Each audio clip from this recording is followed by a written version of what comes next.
Alright, there we go. I got it this time. Yeah, see, I knew I was muted. I mean, I was not muted the whole time. What is up, you guys? How's it going? Satya, what is up? Stream time. That's right. Andrew, I'm gonna butcher everyone's name, so just be aware. Unless you have a normal, like, simple name for me, I would greatly appreciate it. Andrew, what's up? How's it going? Ghosty Bit, hello, OneBit Adventure fans. My friendly neighborhood ghost is here. Attack him. No, I'm just playing. How's it going? Good morning. Oh man, it's a really great Wednesday today. The sun is shining on my face. I had to move this little I should really get a curtain. I have the little window, so I'm in the basement working, and the sun just hits the window in the right spot. I need to fix that. But today we are going to be fixing more bugs with OneBit Adventure, because you guys love them. AZOZEFG. Hi everyone. Yes, say hi. Welcome. We got the Capybara Bit 23XM. What's up? In USA, now morning. Yes, it is currently 11 a.m., so close to noon, and 20 degrees outside here in Wisconsin. Pretty cold, but not like blizzard storm, you know, like I don't want that blizzard coming back, you know. I want to stay trying to go into spring, you know. Yeah, it's already evening for Miss it's morning to you. Yes, it is the morning, and I know a lot of my people that have told me to stream later and later because they're in like the different time zone, but for me this works out best because right now my daughters are in school. I get to work with peace and quiet as I try to make bread and get this game going. So yeah, everything is going good so far. So compared to last week's live stream, we talked a lot about Rogue Together, starting over from scratch. So essentially the whole idea of Rogue Together was that 4-player dungeon one-bit multiplayer sequel, right? So that sequel is being redone again this is like the 4th time. Okay, I mean, it's no secret that I've had my fair share of like things going wrong, and just to give you a visualization, like all of the sprites assets will still be used for the sequel. It's just the fact that when I coded Rogue Together, it was not making as much progress. It was just I was hitting that roadblock that I did with OneBit Adventure, and I wanted to not overdo the code. So starting over from scratch, making a framework. We have an ASCII dungeon crawler, like actual playable framework, and I am going to do a mix of stages. So I did talk with the community over in Discord, and so we got a plan. Okay, so we'll go over this little roadmap for you. Okay, I didn't actually. Oh my gosh, flies! Leave me! I always have a fly problem down here, and I've gotten flies, like little fly lights, but they still come. I haven't written a roadmap yet, but I have an idea of what will happen. Essentially, I'm building a framework. I have a playable ASCII dungeon crawler like Rogue, and building upon it from that instead of going straight to 4-player co-op. But for you guys will be able to playtest for free in the coming months when it does eventually come out. So it will start off, and I'm trying to decide, I think I wrote it down on here, what some of the feedback were. Animation looks sick, yes! You gotta thank Jub for that. Jub is the artist for a lot of the work in OneBit Adventure's animations, as well as for Jub making all the animations for Rogue Together. So yeah, that's how Rogue Together. Actually, these sprites are different, but for the majority of the enemy and player, that is accurate in terms of what I want the game to look like.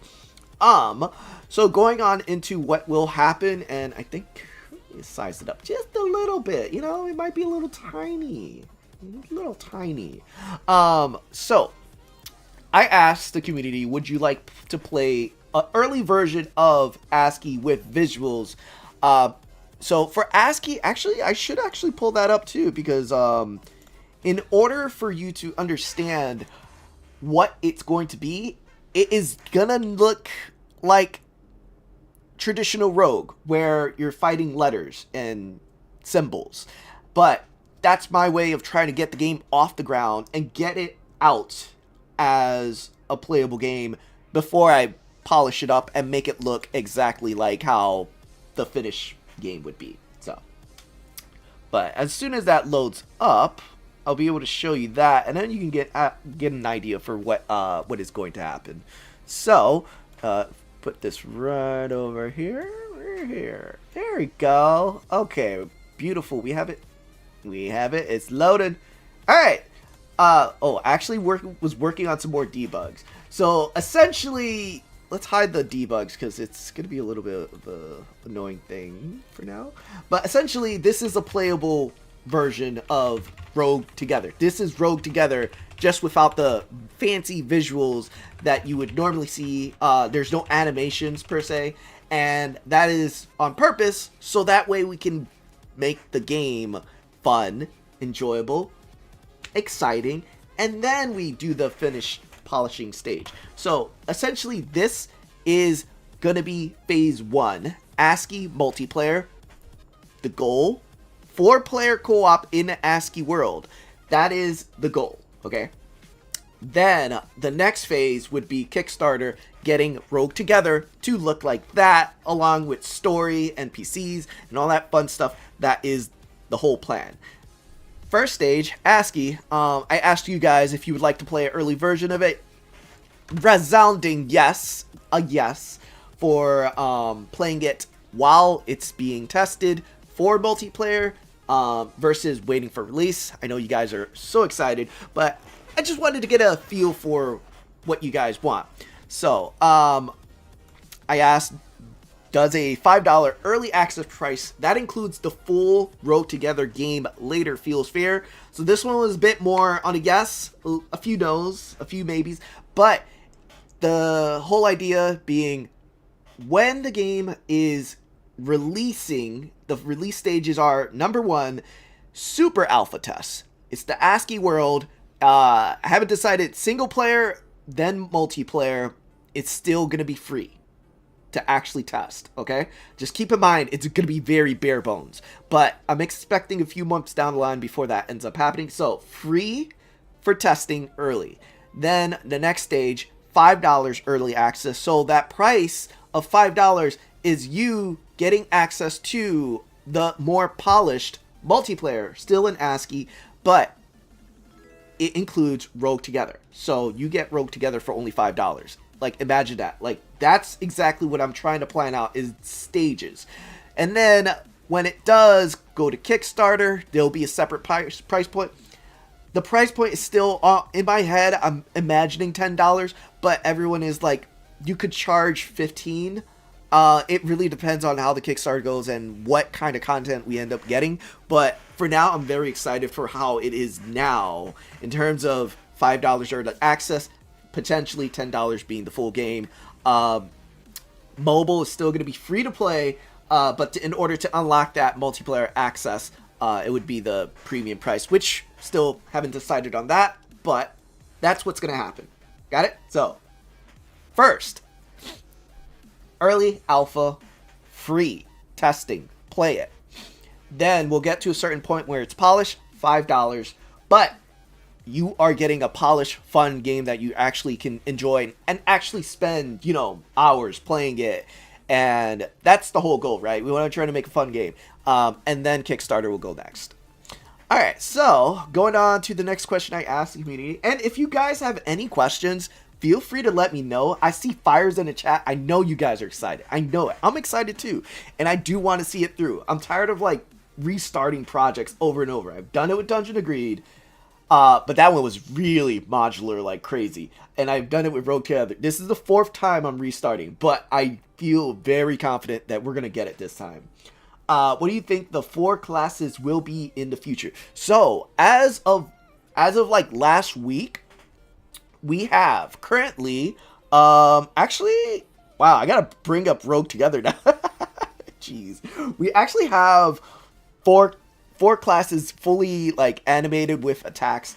In terms of like Rogue Together visually, we have Warrior, we have Wizard, we also have Thief now, and Bard. So those are the 4 classes animation wise we have. In terms of what's going to be for like upcoming, I do have the list in Discord. But they do include some new classes and the return of older classes, like, you know, what you see in OneBit Adventure. So, if you feel like you're going to miss out on some classes, I wouldn't worry too much. But for sure, people are saying, of course, we have to have Warrior and Wizard. That's the main ones that need to be part of the early playtesting. Because this is ASCII visuals, we can technically do any class, but for the sake of balance, we do need a healer class and then one more other class to sort of balance that before we can figure out, you know. But for sure, animation wise, we do have those 4. Now going on to the next thing. How often do you want updates? Oh wait, sorry, wrong one. What features do you expect for early versions to have before it should be having a price? So a fair amount agreed was co-op, weapons, very good weapons, 4 classes, 10 to 20 weapons, bosses and enemies, levers, hazards, some skills. So a fair bit amount of stuff, but you know what? I think it's safe to say we all want progression in terms of getting stronger or just understanding the enemies. So in terms of 10 enemies, they have to be very unique, very standoutish. But yeah, that is the features you can expect when we do go into the early playtest for the game. So it's going to be a while, but I'm pretty certain I can get this done for that. Are we going to get professions in RT as well? So the whole game mechanic is going to be a very different way. It's not going to be professions in a way that you get all skills at once. It's going to be skills that you get throughout your run. It's going to be more into the traditional roguelike, but it's still going to have its sort of things that you unlock the better you get. You know what I'm saying? It's not finalized, and I'm sure during playtesting we're going to figure it out, but professions in a way is going back to its roots of unlocking skills during your runs instead of unlocking them all at once. So, but yeah, there is archetypes that we're thinking of, like aspects, 2 branches. I don't know if you remember the trailer, actually. The trailer that we had a long time ago, that's sort of what I wanted, but it might be revitalized in terms of how it's structured and how you unlock them. So, will there be weapons, items tradings? Very likely not. I've done a fair research on trading, but when it comes to trading, it often ends with like a little bit of an economy issue. Yeah, I don't want to micromanage an economy, especially because this is going to be a premium game. So premium as in it's not a live service. It's not something where I'm adding like monthly skins or whatnot. And it's for sure something I'm very much low bar on side. Yeah. Yep, that's Capar. Sounds nice. That's definitely better than how it works now. Yes, we don't need the player getting an instant power spike. OneBit Adventure, I think, was like very much me to doing a very bold move in terms of giving the player the tool so early on. It's bold. It's, I guess it was just my first time thinking of something different, but it works, but then it doesn't work. But you know what? It is what it is, so I left it as is for OneBit. I don't want to mess around with that. What will the updates be like? New dungeons, skills, etc. So, if you're not talking about like during testing or when it does release, so when it does release, it's gonna have a lot of content and skills and weapons and enemies compared to OneBit. So I don't know if you guys actually know, but OneBit only has like 80 something enemies. That includes bosses, elites, and then in terms of weapons, I actually can't recall. We could actually look at it right now. In terms of weapons, let's see how many weapons. So 66 items in the game. Some of them are like seasonal exclusive. Where is that? Equip spawn. 78 weapons. Yeah, so there's 78 weapons in the game for OneBit Adventure. I'm trying to go past that. I definitely want to have a lot, but then at the same time, we'll figure out the whole uniqueness and balance as we go. So, are you planning on adding community skins in OneBit Adventure? In OneBit Adventure? Oh, specifically OneBit Adventure. Oh, yeah. So, it depends. I have a feeling there's going to be a fair amount of skins, but it's also not going to be community driven in the way that we can do with OneBit because of how much animations. There's idle animation, there's face up animation, face left, attack animation. Oh, now you got to attack diagonal a lot. It's a lot, but I think the whole point of the Kickstarter is to get enough money to pay Jub and other artists so that we do have a fair amount of skins in the game that you can unlock. Community skins are big in terms of like how unique you guys have made it, and it would be amazing to see that come to Rogue Together. But yeah, in terms of like monthly skins, not, but in future, if it does end up leading to a path where we do want a set of DLC skins to release, that is potential too. But not microtransactions in the way that OneBit. Like I said, I want this to be premium. It should feel complete when it releases, and it should have so much content that you wouldn't need to like worry about that.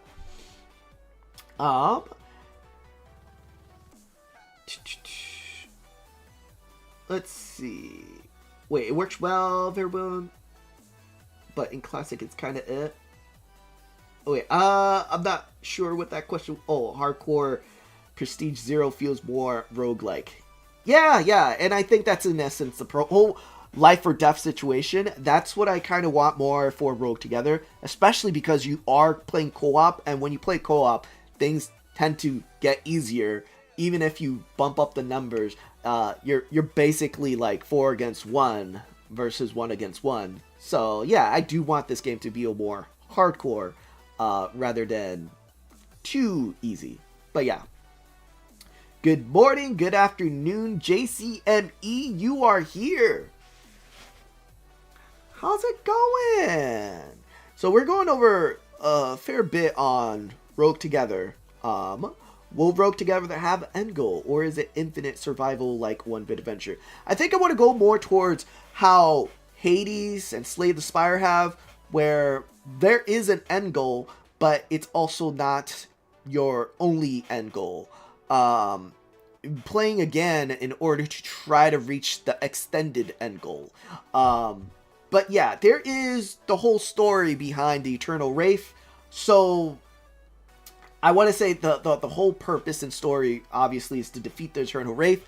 You are in this ASCII world that the Eternal Wraith has basically corrupted the OneBit Adventure world. So in essence, your end goal is that. But how long will it take for you to get to it? Is it going to happen on the first attempt? Stuff like that is going to make you more curious as to how you can, how long can you, how fast you can like go through the run. But then at the same time, I wanted to avoid the whole RPG aspect of the level system being so much millions and billions of damage. I want to avoid that. But as we go into playtesting in the coming months, you will actually be shaping the ideas that go into Rogue Together. So yeah, I wouldn't say 100% infinite. I would say there is an end goal, and that end goal is something you can continuously fight for.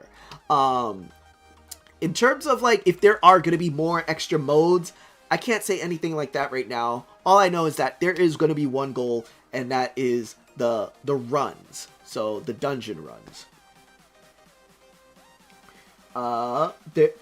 There's a game where it runs are short, bar a lot of paths to your end. Oh, yeah. I guess that was also, because we have to think of it in a way that there is story, there is 4-player co-op, but there is also, like, you're working together to reach that end goal. But yeah, it's not, I don't want to say it's completely short, like, I guess you could say it's somewhat short, but in a way that you progress and get stronger in order to get to the end. So by the time you have maxed out everything, it should be a short run, but when you start off, it should be a long run. I don't know if that makes sense. Like, you're progressing, you're getting stronger, you're understanding the game more, therefore now it's starting to feel easier, but not to the point where, you know, you can make it more challenging again. But yeah, all of that said is the idea of traditional roguelike. In reality, that's what the target is, right? So, how many hours of gameplay do you expect the story to have? That's a good question. That is a good question. Well, considering that I haven't really worked out the full story, I can't say how many hours, but I do expect, I don't know, because like some of the story can be like interpreted in a way, I definitely want more lore.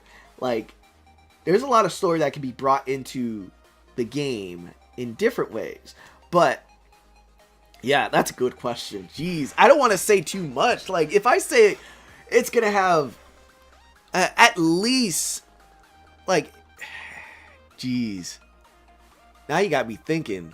Like, I don't want to put it too short, but I also don't want to put it too long where it's like, you know, Skyrim level of story. Too many story, you know what I'm saying? But strong emphasis on world ending, like the corruption of the world. Minimum 10. Let's say minimum 10, but I'm shooting for like 20. I mean, it really depends on how you interpret story, because cutscenes, NPCs, lure through item drops or quests, those can add up. But yeah, with the framework, it will make so much more easier adding story versus what I'm currently doing in OneBit Adventure, which I'm hard coding everything. Hard coding everything is where I kind of like ruined myself, and yeah, we can expect that the more closer we get to Kickstarter, the more likely I'll have a right answer for how long it'll be. Yeah, we'll go with that. So, how often updates will occur? So, there is a big, like, mix between this, because this is definitely important. So, as a early prototype, I obviously don't want you guys to get the early prototype so quickly, but I also don't want to bother you guys so much because I'm trying to make the game, the core functions of the game first. So, oh my goodness. So, in this reality, currently, Rogue Together, in its current new state, is playable. It's functional. Like, I can go through, I can play, I can try to get a best run. It has a gameplay loop. Like, right now, it's playable. Like, you could literally, like, play this game, but you won't have much feedback to give, because obviously we want the visuals, but we also want the 4-player co-op. So, in terms of when the first update will come out, I'm giving it that 2 to 3 months for Core Foundation code and for the 4-player co-op. So we'll see how 2 to 3 months will be the target goal for the first playtest. I'm aiming for 2 months, but we're not going to rush things. If it does take 3 months because the framework is something that we need to make sure it's sharp and it's easy to add enemies and NPCs or whatever, then yeah, we're going to push it to 3 months. But in terms of like how much things will be added, because it's a premium game, I really want you guys to be like giving me the feedback, and I will not update the game for another month or so, depending on how much things I add. This is like, what if I end up spending 2 months and most of that work is like visually you're not even going to notice anything? Then there's no point to release an update to you guys to test, because there's really, if it's just bug fixes, it's not going to do much, right? So yeah. So for reference, OneBit Adventure, around 40 to 50 hours to get 100k as far as time play. Oh, in my opinion, I guess that's okay. You're playing it off based on how many steps. I thought you meant like story, as in purely story. Okay, so if you're adding the runtime in order to complete the story, oh, I gotcha. No, it definitely. So most of the games I play, and I'm going based off personal experience, when a game usually have over like 50 hours of gameplay in order to beat the game, I usually fatigue. So unless I really love the game, but it's very common for me to be okay with 24 hours gameplay.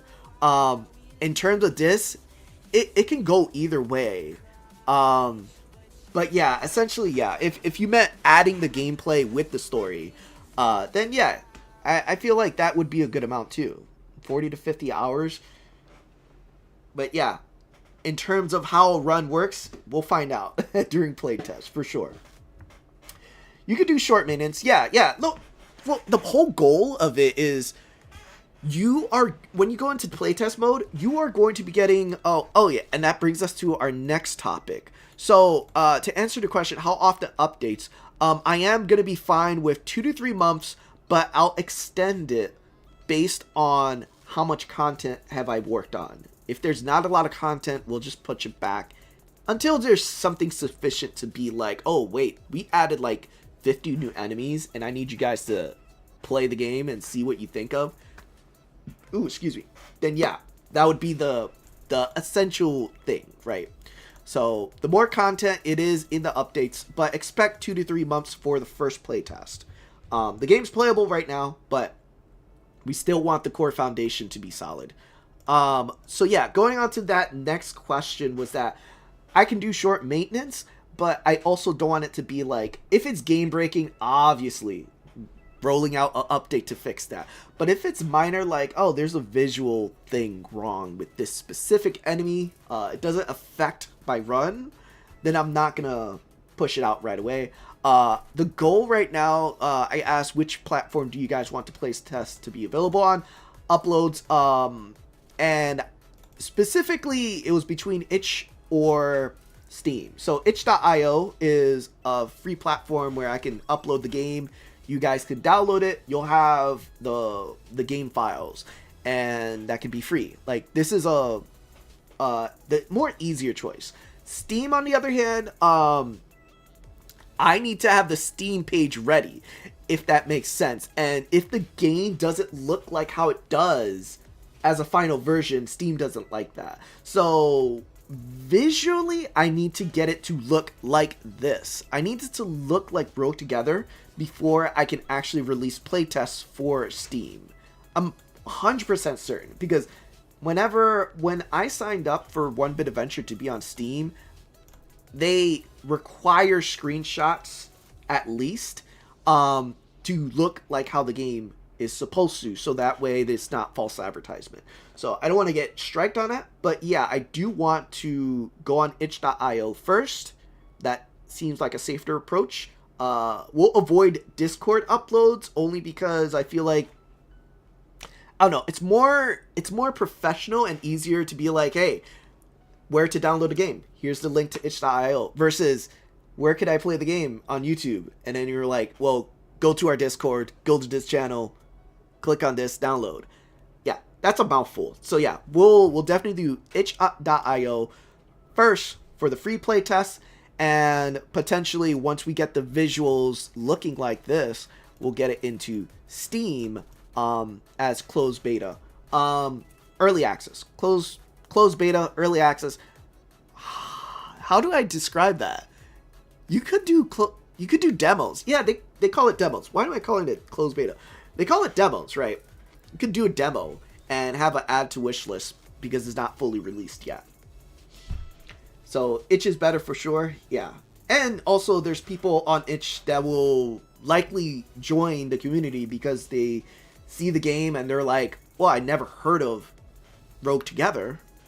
They may have heard of OneBit or they never heard of it. So it would be an interesting way to get new people involved with the project as well. Especially because if it's free on itch, like there's no harm in trying it. Pre-alpha. Yeah, pre-alpha. So is it likely lobby and going for a dungeon, or how will it work? So in terms of that, so there's different approaches, right? You could do the how do I describe this? The lobby based system was gonna be the main way. There was gonna be matchmaking, but it also depends on how I structure the runs, you know. And yeah, I think that's a really good question for that. Really good question. Lobby system is for sure something I want, so that you guys have control over, like, let's say you wanted to invite your friend over to play, but you don't want to go through the hassle of like sending an invite and stuff like that. We could probably put a lobby system and it'll have your name and then the amount of players. You can have a password protect just in case you want to invite your friend only. That's the only way it's going to work on itch. On Steam, obviously, you could just shift tab, invite friend. That's a whole framework in itself, but for sure a lobby system would work better. And then in terms of like dungeon runs, it all depends on how we do this. The dungeon runs are going to be based off the host. So, yeah. Yeah, actually, AZO, ZFG, that is exactly it. Like Among Us lobby, where there is a lobby system where they start a run, but before you start the run, you have to invite whoever you want. Or you can play solo. How difficult is it to implement LAN servers? I mean, the whole goal is to have a server in order to actually, come to think of it, if you're thinking like Minecraft where you actually can invite local network, I think it's part of the framework of the multiplayer plugin that I have, where you can host on your local Wi-Fi and people can actually join yours. It would look like a lobby, but it's local. Yeah, that is something I'll have to go and test. I just know it's part of the framework for the multiplayer plugin. Since Rogue Together is co-op, will there be chat? Voice chat, emotes, or any form of communication? So, for sure, I want to be very explicit on this. I don't want to moderate Rogue Together in terms of chat, but I do want to allow emotes, and I do want to allow ping system, which allows you to like essentially right click, target this enemy, or right click regroup or something like that. On mobile it would be different, but the ping system I feel like is a great way to communicate between players. So yeah, emotes for sure, ping system for sure. I'm not gonna do voice chat explicitly because you could just Discord voice call, but at the same time I don't want like I said, there's moderation problems. If I get in trouble because people are sharing links to this unknown website through the game, I get in trouble. I'm only a solo developer. But yeah, it really is hard to like do that, moderate it as a premium game. So yeah. What's up, Ghost Army Dead 45 Army? How's it going? I'm doing good. I should have grabbed water. I should have grabbed water. But yeah, I'm doing good. We're talking about Road Together and how the whole idea of the game is coming. And basically cooking up a lot of stuff that is planned for that game. So, you could, let's see. Yeah, since LAN usually have zero latency, yeah. So LAN being zero latency means a much smoother experience. Because when I was testing out different ways to run the game, the main important one was having a host. Basically, the host, the main person running the game and the lobby, is the one in charge of making sure everyone's in the correct position, everyone attacked certain enemies. All of that stuff happens into host. So when it's zero latency, it's going to feel seamless, like as if you're playing split screen, you know? And that is essentially what I want, that feeling. When it comes to server base, of course, around the world, if you have 1,000 ping, then you're gonna feel it in game. Regardless what game you play, what I want is more prediction based, but it's still gonna happen. The latency, it just depends on how good you are connected to the host. And of course, having a ping meter to show how good your connection is to them, or the servers per se, because the servers also are part of the management as well. We'll see. I mean, that's going to be a good visual test when we do get into the multiplayer testing. Soul Knight is a good game that has the same ideas you're working on. I guess it will benefit you. Soul Knight. I heard of that name, but why do I not know instantly? Soul Knight. Oh yeah, I think I have seen this game. I want to say I've seen this game. Yeah, it was on mobile. Yeah. Actually, to be honest, I never played it though.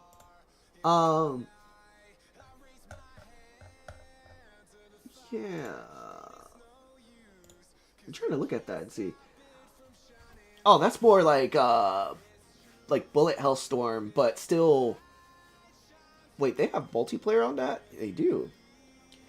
Yeah, but they're real time. It's so hard to like compare to real time. Like real time games, when things happen in real time, it's much different than turn based.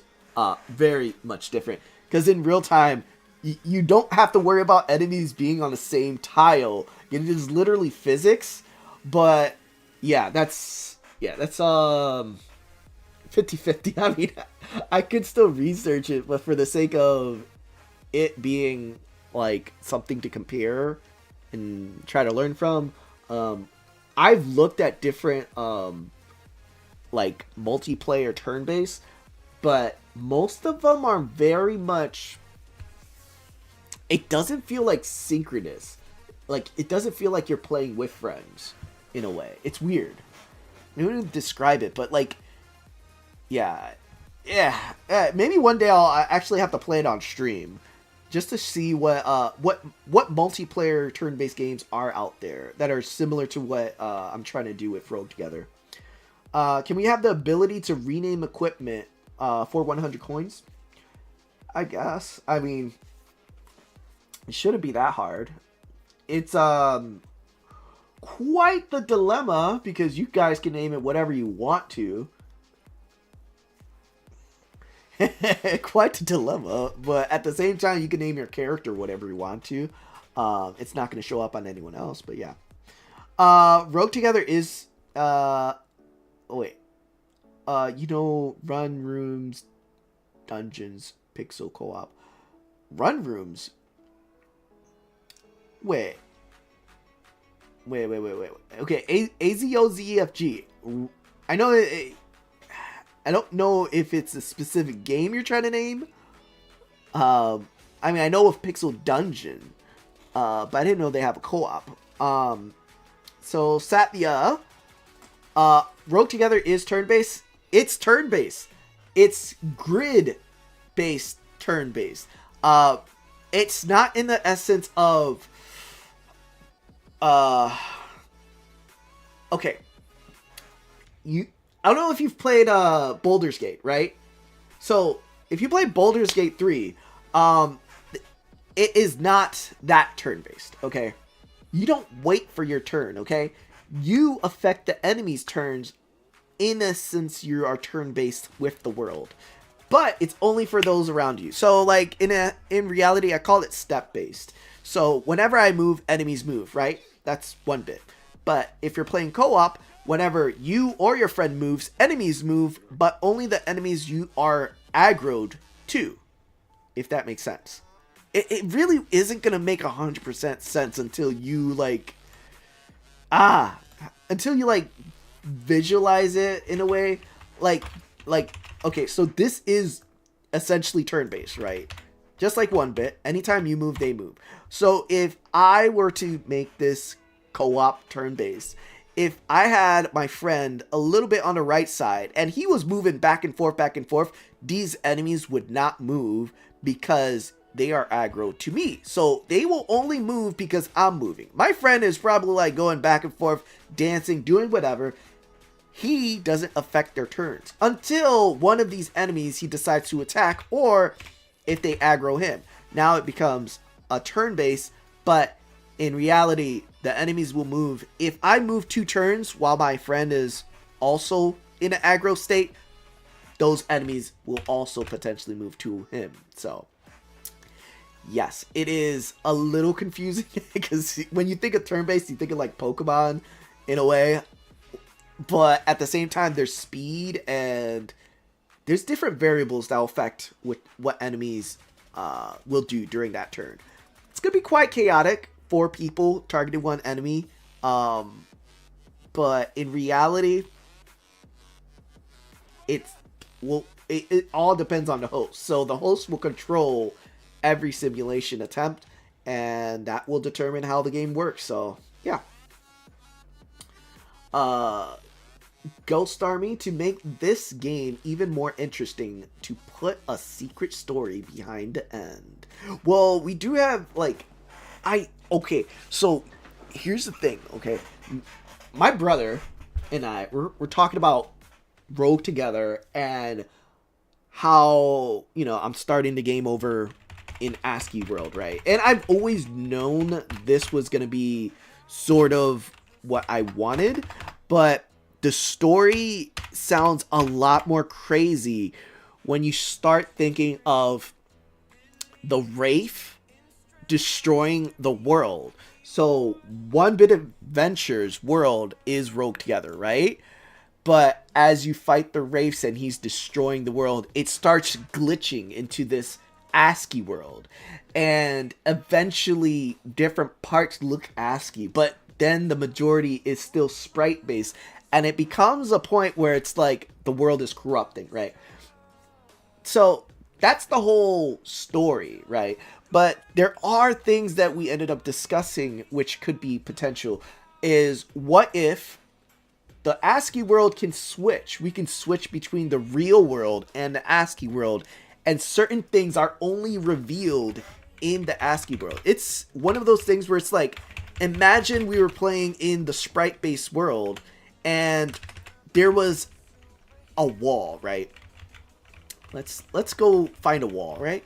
There was this wall on the left side right here. Let's pretend there was a wall right there. In the real world, there's a wall. But you switch to ASCII and then look, it's an opening. You can go there. Like, it was one of those things where it's like, we could hide secret stuff between worlds. I didn't want it to be like 100% like, oh, I want to switch between. But a glitch effect should be a little subtle hint like, that's not normal, you know? Like, why is it all glitchy? And then you switch to ASCII world and like, oh, wait, there's something there. So something in the lines of that my brother and I were just brainstorming different things, and that was one thing. So yeah. But yeah, secret story behind the ending. There's gonna be so much things. We're still only in the very early stages. But I'm sure we're gonna have a blast making the whole story of OneBit come to life in Rogue Together. Will we have aggression meters then? Like an enemy prioritizing one player over the other? Yeah, so one of the things is we'll be figuring it out during testing, because I definitely want to have them, like, if I look at this enemy sprite, or even the ASCII, I should be able to know if I made him aggressive or not. And then there's anticipation attacks. If you played Crypt of the Necrodancer, which is pretty much a rhythm-based, turn-based dungeon crawler, they actually don't attack instantly when they're in front of you. So they get to your tile, they're right there, and then they spend 1 or 2 frames prepping an attack, and then they'll swipe or do their attack the next turn. So most enemies were debating on that. We're debating on the whole aspect of how they attack. So some enemies, majority of strong enemies will have anticipation. Other enemies will be like how OneBit is, but it really depends, because I quite want to make it more strategic, because anticipation gives a chance for 4 players to decide, maybe you should step up and then I'll shoot him with this, and it makes more strategized if there's a delay in their attack. So, and opportunities to kite enemies too if you're playing solo. But yeah, in terms of like having an aggression meter, it really is something we'll test. Play test is going to be a time to experiment and figure out which one works, which one doesn't. But the framework is the main reason why we're even here in the first place, right?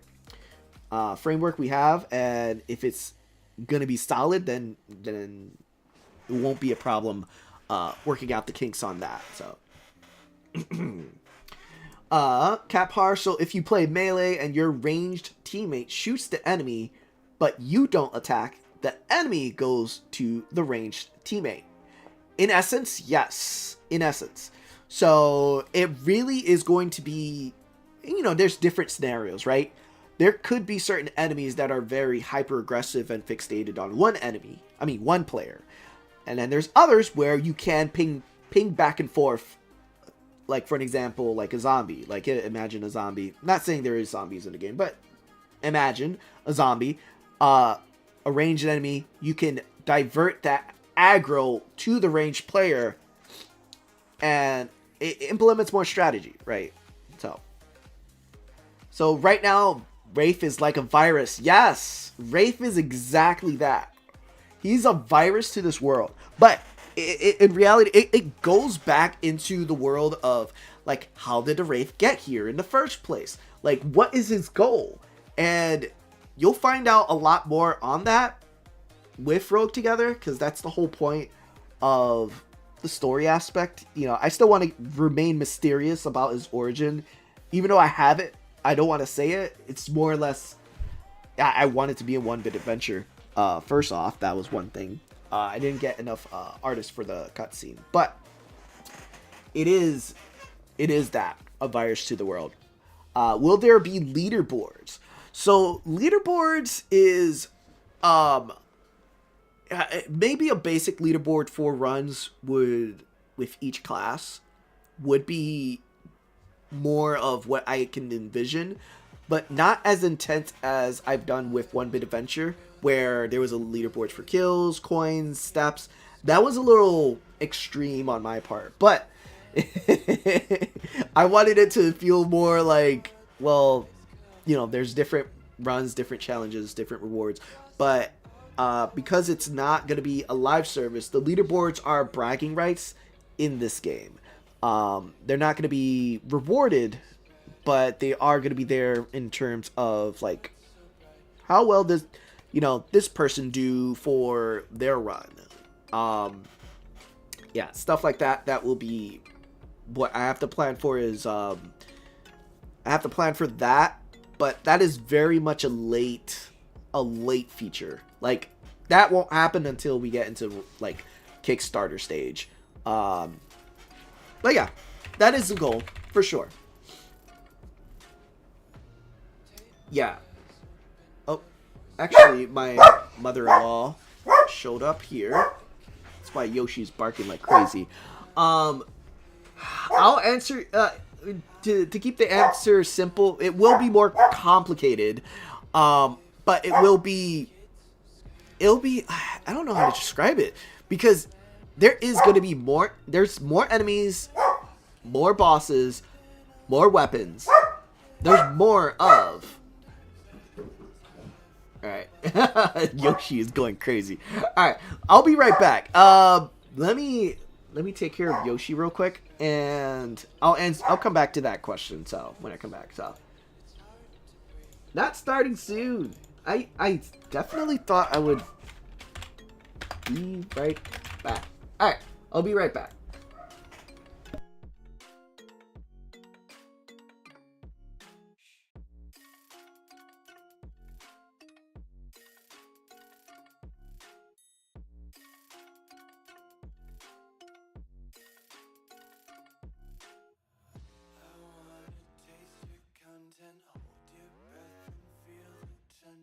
Devils hide behind redemption. Honesty is the one-way gate to hell.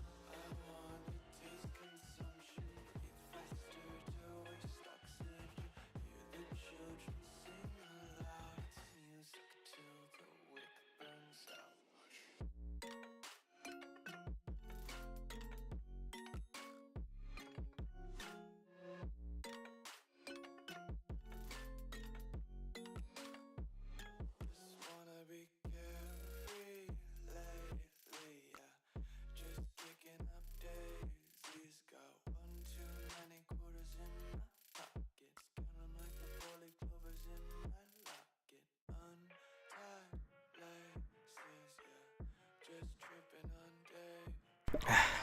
Alright.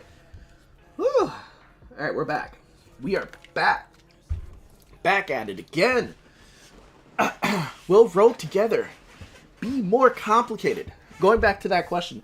So, of course, the whole goal of Rogue Together, premium game, a lot of content and stuff that should last you longer than OneBit Adventure, or more in a sense of you have to learn a lot of stuff in the game, but it's progressive. Remember how, like, when you found I guess you could already tell OneBit Adventure has so many flaws in terms of you discovered a weapon, but in reality, in the guide, it shows you all the weapons in the game, right? That ruins discovery and mystery. That I don't want. I want that mystery, that what is the items I can find, you know, like the whole idea of the game is to discover it yourself. So in reality, it does make it more complicated, but it still feels and plays the way OneBit is in terms of like how it animates, how it moves. It's just that now we have more sprite animation, where if you attack, you're not just bumping, you're actually seeing with the sword. And then of course there's going to be different elemental weaknesses, and now you can actually dissect like what is the best strategy to defeat the Hydra in the way that I can take the least amount of damage. So complex in that phrase, but not in the way of, I'm trying to think of another game that's extremely complicated, but not in a way that, I guess in even the traditional Rogue, where they basically have everything feel like D&D-esque, but not in a way of like D&D, but if you walk over an item, you had to press a key in order to pick up that item. That took an action, so an enemy could actually attack you if you were picking up an item. I don't want it to be like that complex, but there's a certain level, but not in the extreme way. So, JCME, if it turns out like Soul Knight, at least they should keep the offline mode. Sure, for pulling slow, sometimes the team isn't formed. Well, yeah, I mean, it is going to have single player mode or the offline mode. So you can play the game as you would if you were playing Hades or any other traditional roguelike. But the emphasis of 4-player co-op is so that you could share that experience with friends, you know, or you can team up and form strategies and how to defeat the runs the quickest.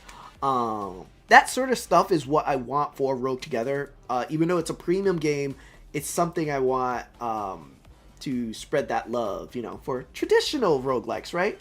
I think that's what everyone like that played traditional roguelikes were like, oh man, I encountered this one teleportation spell, I used it, and I ended up on a different side of the dungeon right next to the stairwell.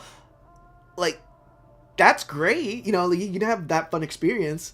But it also would be funny if, you know, your friend ended up using it and he ended up stuck in a lava room and you had to help him get out because he decided to use that scroll, you know? Makes more for a fun story, so.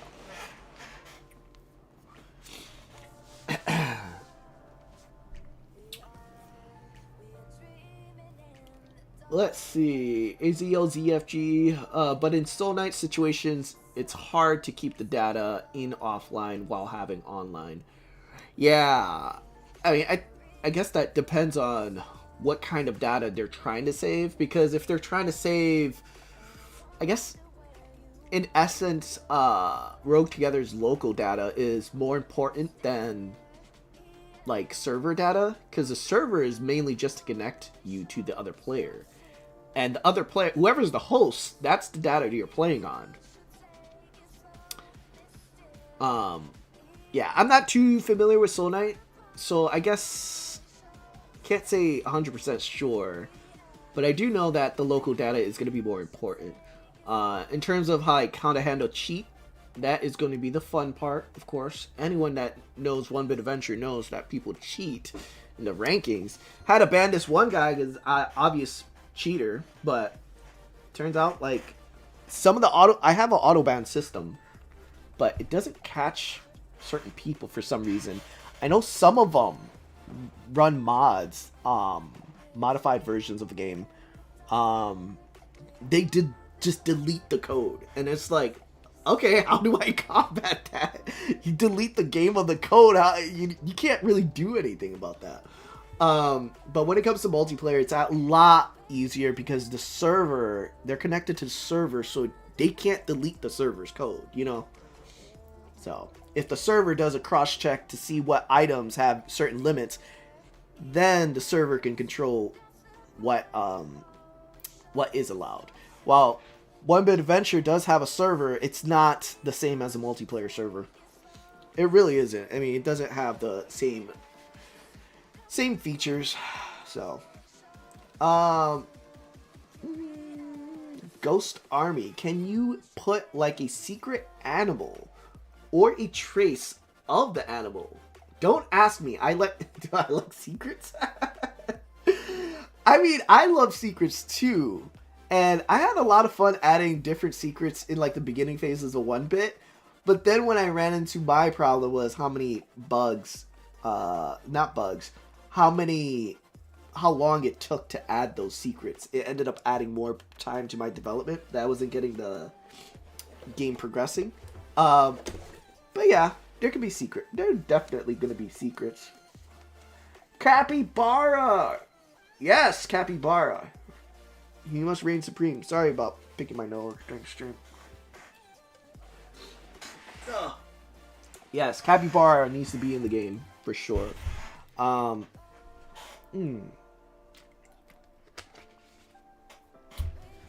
Ghost used the splitter to crit and swing ability, bleed damage, but it has a lot of upgrades. I think the complexity of the upgrade system has to be more in depth for Rogue Together. But in terms of how runs are, it really depends on what I end up doing with it. It most certainly will be limited. It's not going to be as chaotic because I do want more weapons. So we'll see how that goes. That's going to be another story, working on what type of weapons. Andrew, by the way, in the Slicer axe, you can also improve critical damage, not just chance. I'm hesitating which weapon to take. It's Slicer or... I'm not going to pronounce it. I know I added that weapon to the game. I just don't know how to pronounce it. Jeez.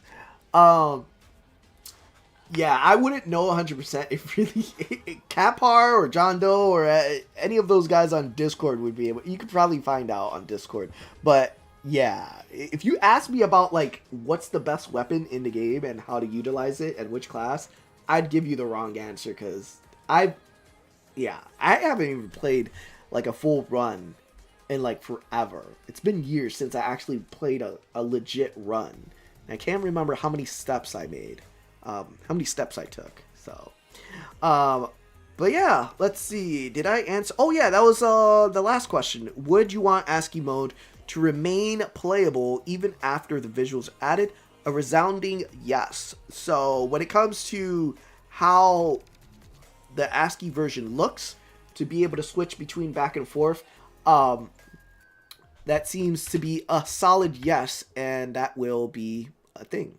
In terms of, wait, am I zoomed in so closely? In terms of the game looking like this and being able to play Rogue together when it releases like this will be optional. Yeah, I don't mind it at all. I don't mind it because of how simple it is. I don't know how well the character letters will be. I have to create character letters, but in reality, I've done font editing with OneBit Adventure, especially with certain languages, with new letters. So it's not something new for me. So, yeah. Did you watch my 1 billion step video, Sathya? You know, watch my 1 billion step video. Hey, oh my goodness. How do you not? Oh, don't judge my 100,000 step. Now I'm switching up. I never went 1,000 steps. And then I make a video. I went 1 billion steps. It's this video right here. Hold on. I'm going to put this right here. There you go. Hold on. I have this audio playing right here. And I couldn't do anything. So I thought, okay, what if we loaded that same adventure again? And see if we could run That's it the back. video. It ended up showing up as 999 million steps. Let's take one step and see what the enemy's damage. And I messed up in this hit me video too. For 44 The enemies were level million 50, damage. like level but the 1. whole point of this video They was did to try to 44 reach million past at level 1 1. billion. So I restarted the run and got it to 1 billion. This is my as 1 the billion step adventure, run, and okay? it worked. Don't judge it. It's I did not. a slight bit of lag, but Cheat you all can the way. actually I play gave the 1 archer adventure at 1 billion 1 steps. billion damage. What happens if you reach Try to 1 billion survive. steps in 1-bit adventure? I forced the game Oh, to man, that 1 was so billion funny. steps. This video actually did really well. I was like very much like, is it gonna do good? I don't know. But then when I rolled it out, then people enjoyed it, so it was good. I was like, oh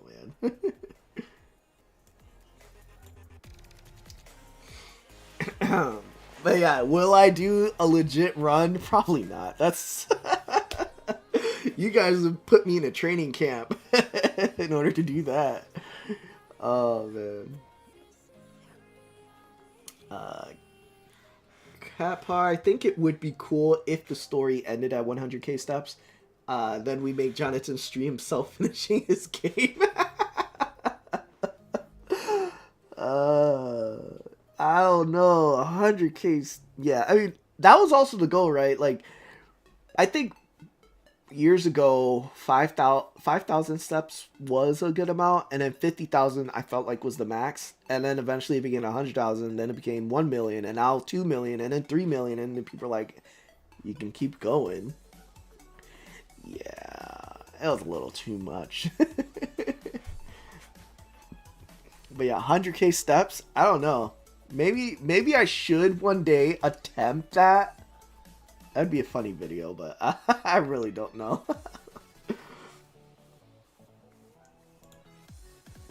John Doe! Sorry I'm late. Kick is offline? Oh, Kick. I didn't even realize it was offline. I mean, Oh, yeah. It says last live 24 minutes ago, so it crashed on me. 1 second. It did a 1 second thing. Oh, well. Oh, well. I guess Kick is offline.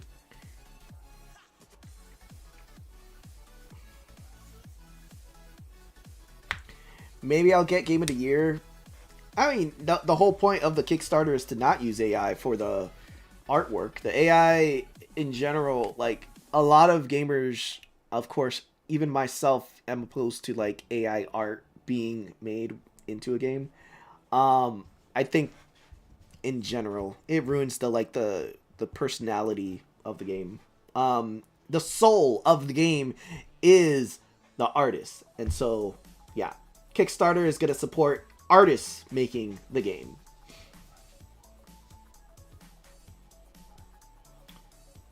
You prefer watch on Kick and chatting on YouTube because Kick doesn't have a 15-minute delay. Well, it said it was online and then it just kicked me offline. So I don't know. It just shows it as a 1 second. Gosh, I didn't think about that, the delay. Yeah, I'll have to figure it out. I'm gonna have to do that another day. Run Kick's live stream and see why it's not letting me. It doesn't like me stream multi-streaming. And I have good internet too. I have optic fiber, so I shouldn't have any issues with like the amount of upload speed. It's more than enough. But yeah, John Doe, you missed a lot of talk about Rogue Together. The whole story. I mean, you can watch it back, but it's a lot to do with the playtest. The whole idea of playtesting in terms of when it'll happen. Thinking 2 to 3 months before the first playtest, but then any updates after that solely depends on how much content is coming in to Rogue Together. Yeah, that's basically the summary right now is that. We already talked about the community Discord in general for Rogue Together. The bullet point questions that I asked was the majority of it.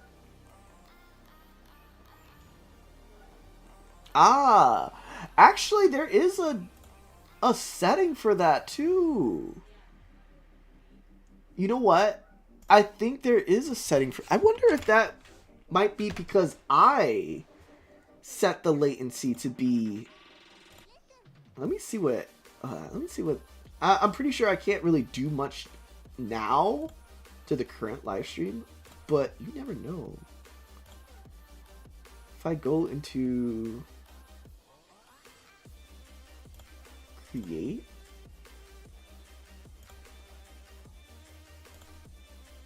Oh... Low latency. I still have it on low latency. Never mind. Yeah. There's ultra low latency. Let me see what this says. It says low latency is if you want to interact near real time, and ultra low is if you want high interaction and engagement. What? I don't know. I mean, I guess. Okay, it doesn't support 1440p, but I don't even think that even matters. I don't know what the live stream ends up looking quality-wise, but... Yeah, that depends. I don't know how it's going to work. Ultra low latency. Yeah, it's in YouTube Studio. I did switch it to ultra. It was low. It was set to low. And I didn't know about ultra low. So, I mean, I'll see if that ends up working. But it said 1440p can't do. But, like, I guess it's fine. 1080p will be fine. Yeah, take a here. Take a nice screenshot. Actually, it's only the bottom part, really. The other part is not, it's part of what I was supposed to do for today, but that ended up not working. I ended up talking the whole stream about Rogue Together, which is fine with me. Just to give you guys the whole idea behind it.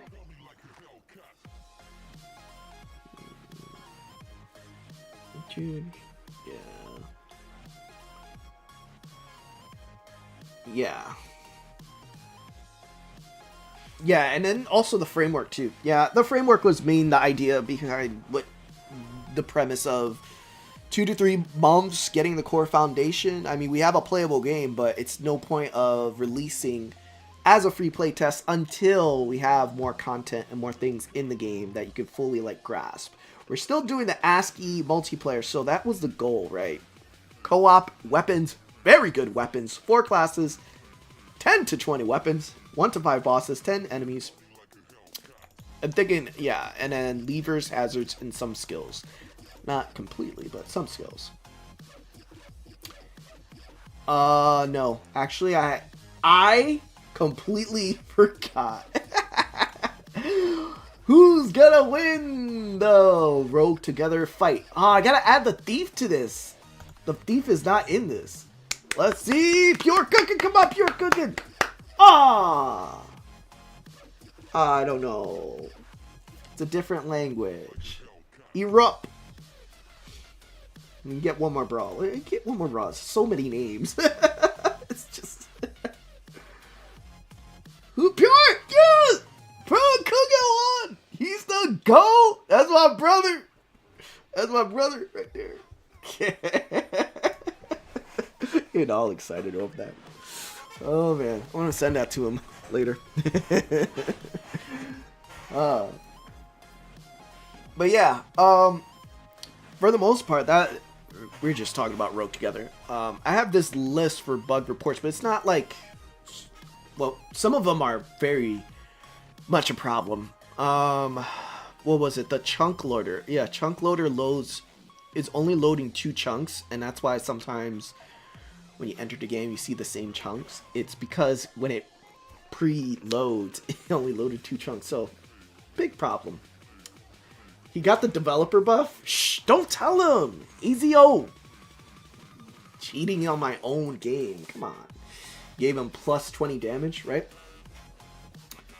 By the way, will the sword attack animations be like the axes in 1-Bit Adventure?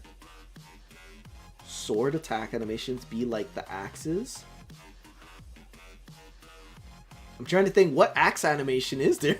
Wait, there's an axe animation in 1-Bit?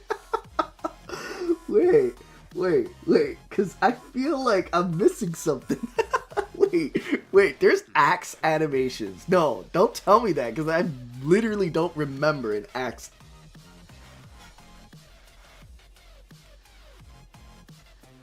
Oh, sweeping. Got it. So, I'm a little concerned on like what you mean when it is. Will the sword's attack animation be like the axe in 1-Bit Adventure? Well, this for Rogue Together, this is how the attack animation will look. I mean, I guess really depends on the weapon type for Rogue Together. So obviously, with the regular sword, we call it the long sword, this is how the attack animation looks. But if the warrior got a different type of weapon, it'll reflect that on what he has in his hand, and that will be the attack per se. It really is, at minimum, it's not gonna be 100% okay, so me and Jup talked about this in terms of how visual we wanted to get. We figured the weapons should be the only ones that should change if you do switch to a weapon that is completely different. Obviously, if you equip an axe and you're using a sword as your sprite animation, it does not look correct, right? We don't want to like emphasize like you're using an axe, but wait, he has a sword. Like that doesn't look like you put your axe on. So there will be a swap in the sprite animation, which is also another part of why the game will have more work visually to be done.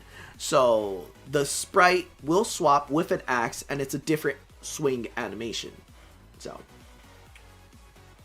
yeah, good old sweeping animation. It's quite dependent on how certain weapons have different effects and stuff like that.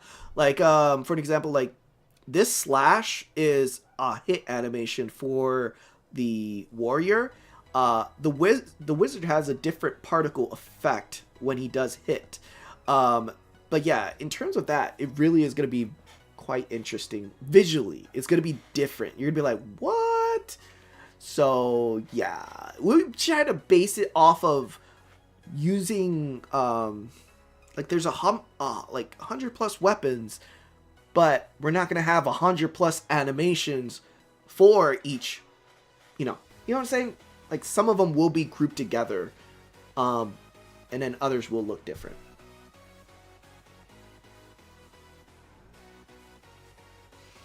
Yeah, just notice the ghost on the left. That's a real moose. Yeah. I do. Wait, let me see. I have to open Rogue together in order to get that. So you can get it zoomed closer and see. Here. Rogue together. Oh man. This was like, that was the hard part. Like, I'm like trying to get it off. And then all of a sudden I got stuck. But the animations though, they're like chef's kiss perfection.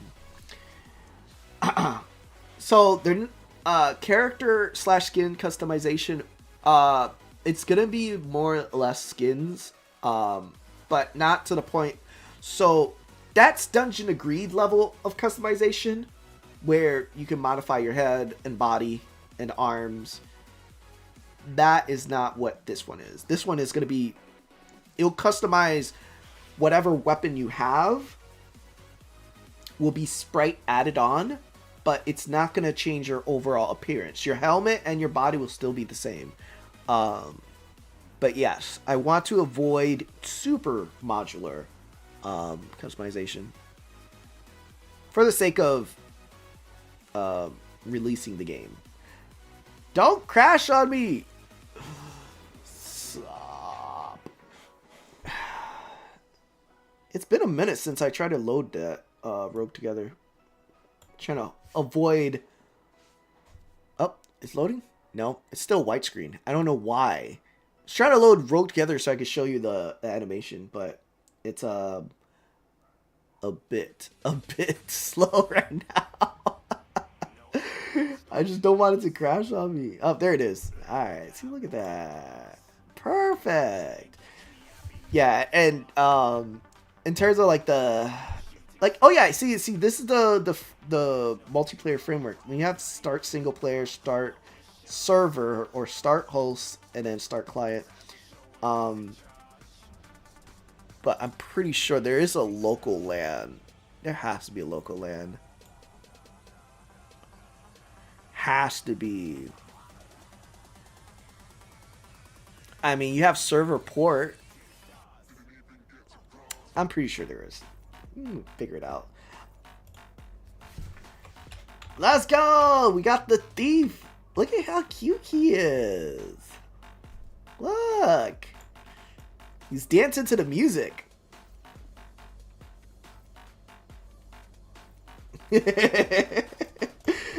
Yeah, this is... Yeah, it's still something, man. Oh, man. I'm just like... Oh my gosh, I just like zoomed past him. No, I died. Yeah. Visually, it's going to be amazing.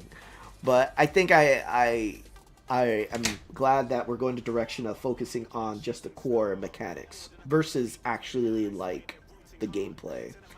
Like I didn't even create a dungeon. Like this is just one map.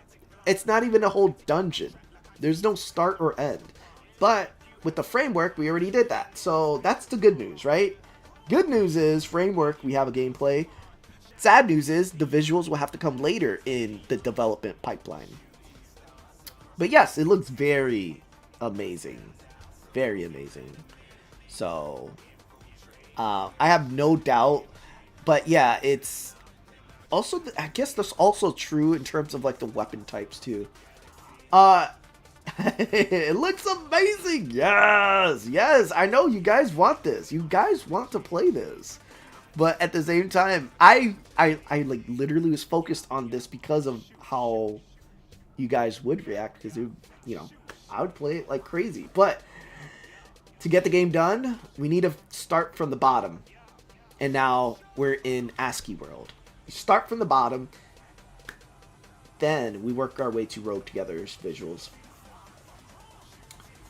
When will this game come out? I can't tell you exactly. All I know is that it might be another year. It depends on how well the framework goes and the progress we make on that.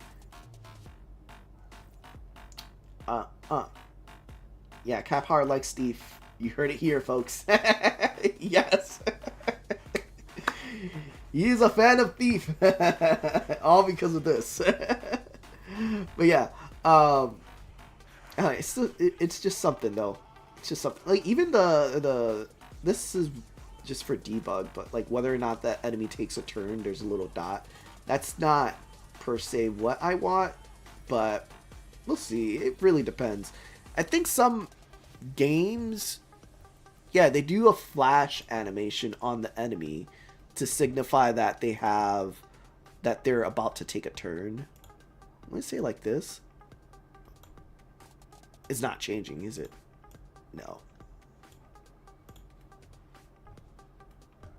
I thought it was going to change the color, but it didn't change the color. Oh, base color? Nah. But it was going to flash in order to let them know that they're about to attack. But yeah, that is pretty much all for that. ASCII visual is all you need. True. You can't go wrong with the original, right? Cannot. You can play the whole game with the original. That's the plan too, so. But yeah, I just wanted to show the Ghost's dance move is amazing. But yeah, I got that, the Bard, Wizard, Warrior. I'm still having Jub make different sprites for Thief second tier profession, as well as more maps for Rogue Together. But it's not going to be implemented until we actually make progress on that. So yeah,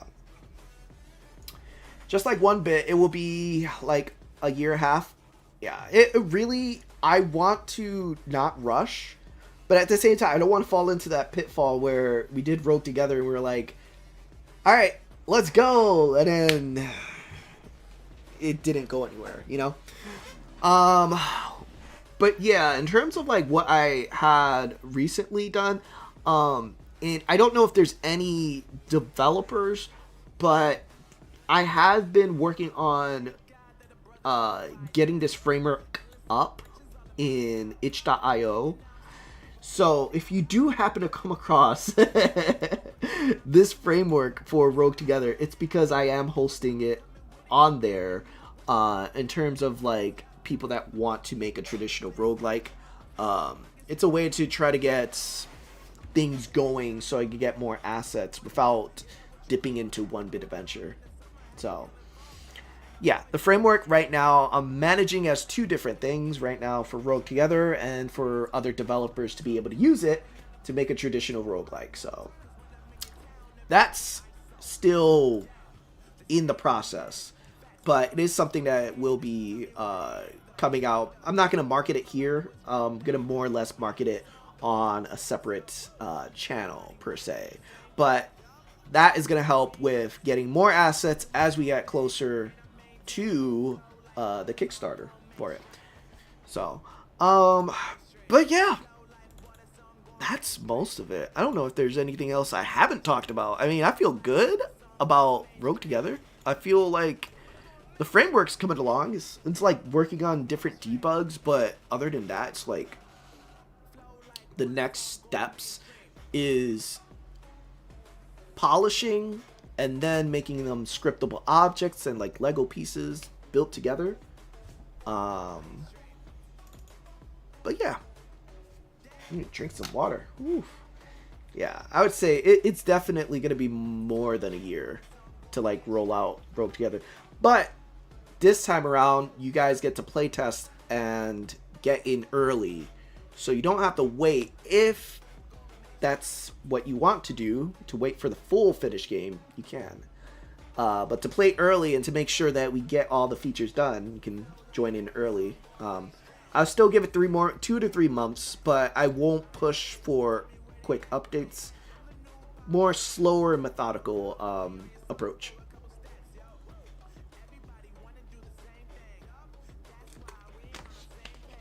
Ooh, man.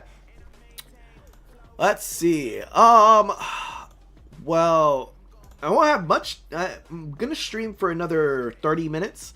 For now, I need to figure out what has been bugging some of the things that I've gotten into, right? Let's see.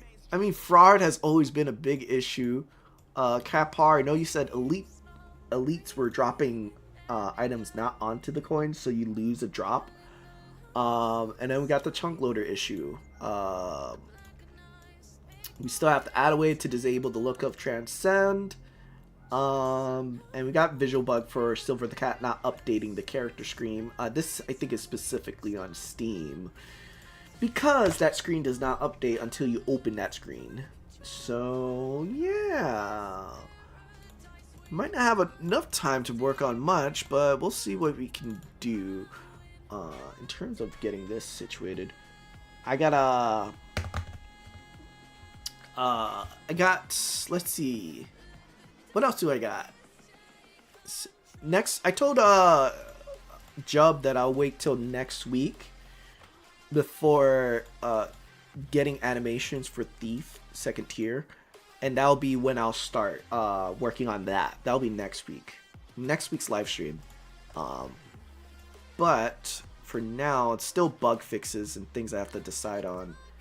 Making sure it works properly, you know? Gotta have a bug-free game. It's not gonna be always bug-free. Alright, let's look at chunk generation.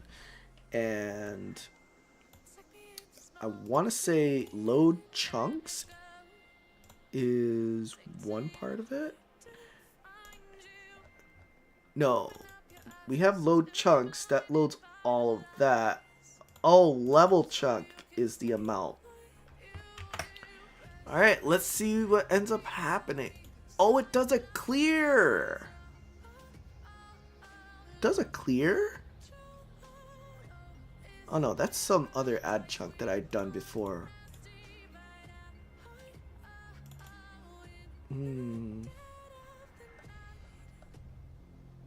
Okay.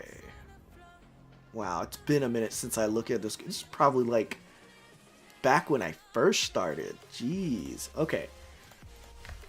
Let's look at printing out what we have.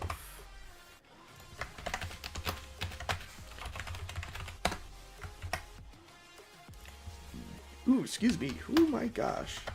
And chunks. And hopefully this will solve much of our issue with that repeated chunk issue. I know the optimization was to make the world load, because it was loading 100 and 150, no, 100 and I don't know. I know for sure it was 100 plus files that loads every time you start or resume an adventure, because the overworld is full of chunks. But whether or not those chunks were like ready is where I okay, there you go, right here. There's only 3 chunks this world currently loaded, and now it loaded 151. So it seems like the beginning phase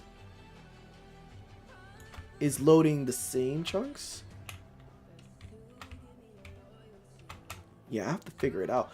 But everyone's phone, I would say everyone's device is different. So sometimes, like on PC, obviously it loads quicker, but on mobile, like those file loadings could actually happen a lot longer.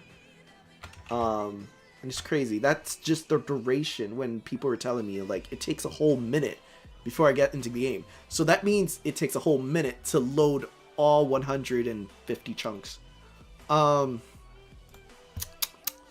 So I guess the other part is just expanding the amount of chunks, really. Oh man. Yeah. I guess.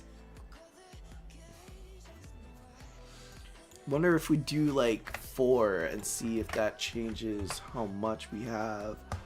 Ah, man.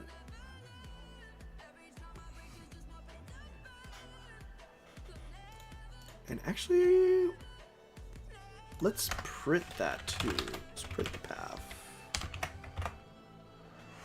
This one's more minor, but still, it is a little annoying. And then also, I don't know if the guy at the crossroads, Bob, has been appearing a lot more frequently. If he's like force spawning for some reason. We'll see. There you go. See it? It loads properly.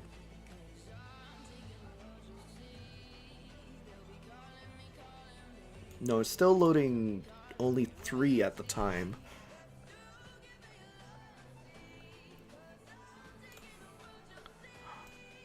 Okay.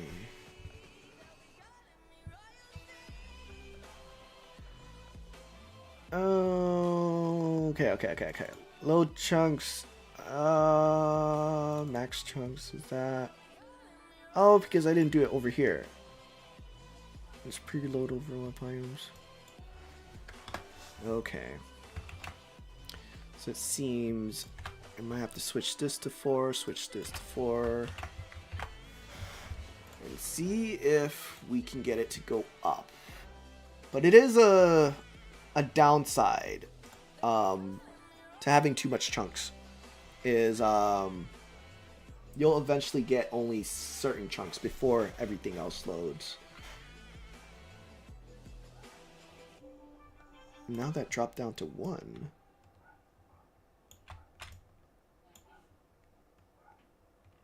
Oh, but it loaded more. Interesting.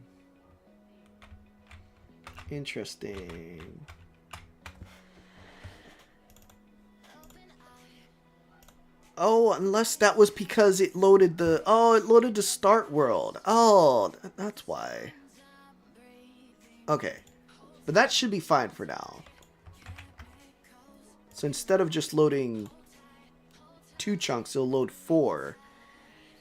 And hopefully not be too noticeable. It's so hard to make it not noticeable. Oh, man.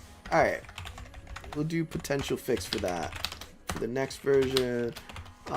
increase starting chunk load to avoid same tiles, same chunks loading, spawning. Alright, let's look at,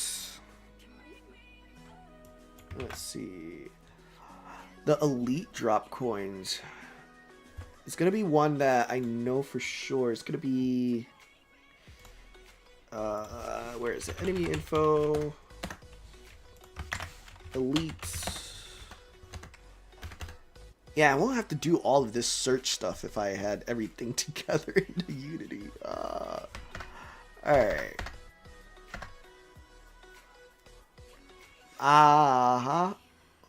Spawn collision check, yeah.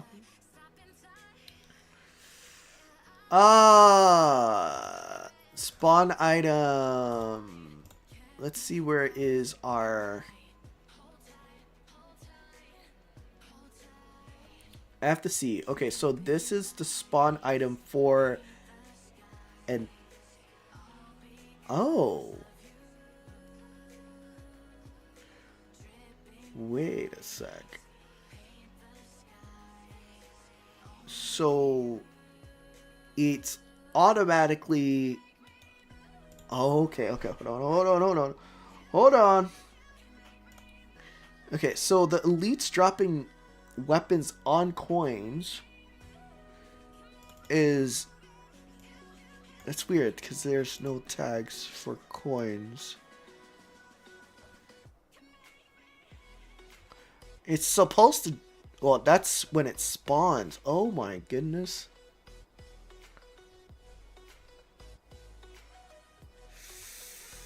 Ooh, yeah, I don't... Oh, man. Alright, let me check the other one. Ah, this one's the one for find empty tile. So that's why one of the equipments will spawn. That still doesn't explain... Wait, actually that explains that. Wait, Kapar though. That weapon spawned to the left of it. Was there supposed to be more weapons that spawned? Let me see.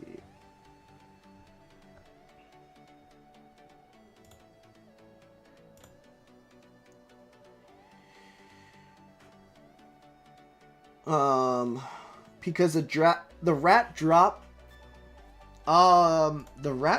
an item on the tile, but the elite drops it off to the left because there was a coin there. But that's because of the spawn collision check. Or maybe it's because of item spawned?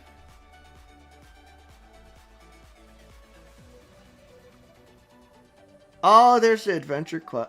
That's Death Notice. Here, there's no coins on this, though.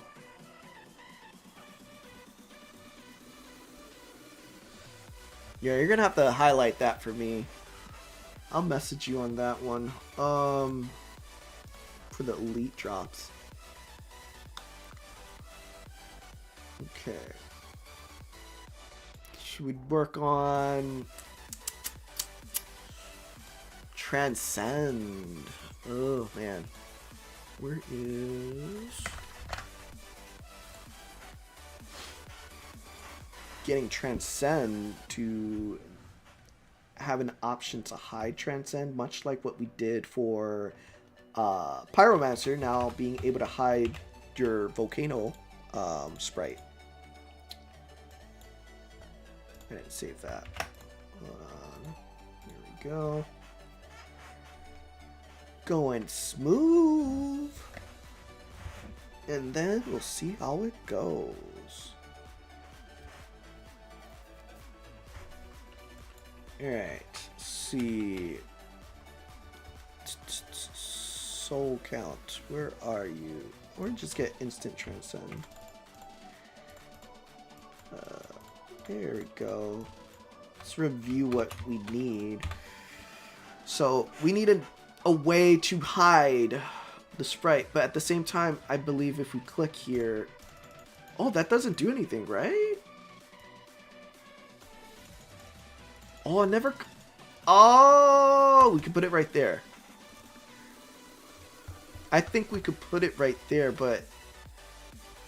I do want a status effect icon with the symbol of what you had as a way to let you know that you got that transcended form. Oh, okay. But first things first, this isn't a button?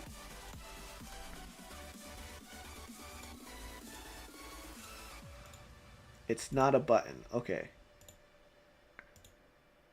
Okay. Alright. Got it. Perfect. We'll put it there. This will be the way that you can now hide your transcended form. But we'll have to probably create a different visual for it.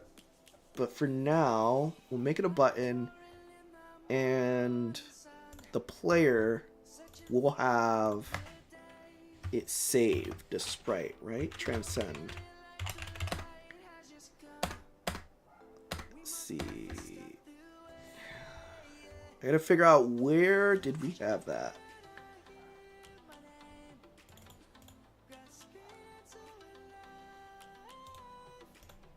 Let's see. Do we have...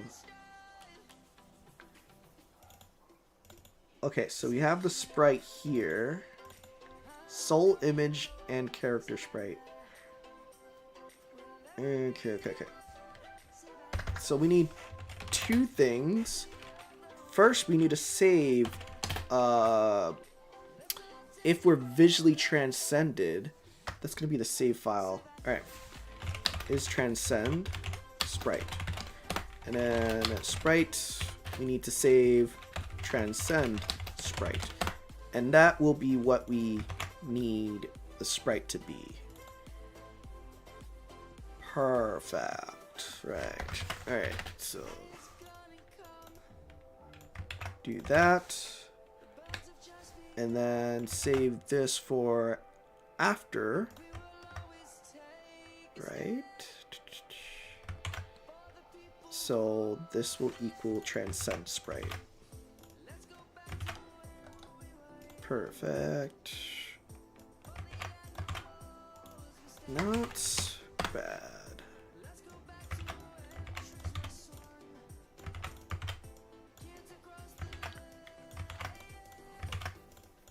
So instead of typing it 2 times each, you'll just do once based off the sprite we have. And that should be good.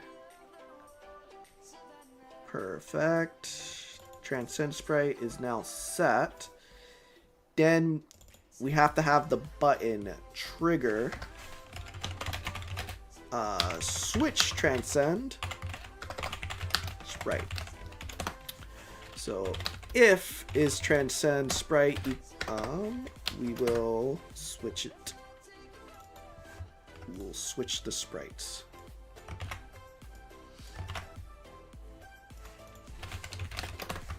Alright. So if we have the transcended sprite, we want to switch back to the character sprite.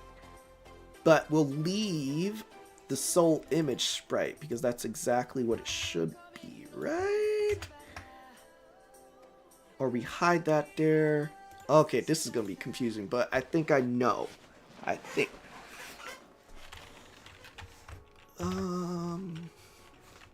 Change skin.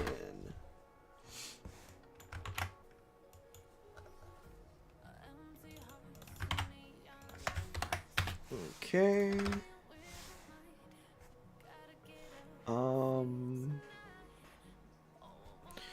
Wait, can I oh, wait. That's fine. Right? Okay. Else we switch back. Okay. Perfect. Else we switch the soul image. Let's see if this works.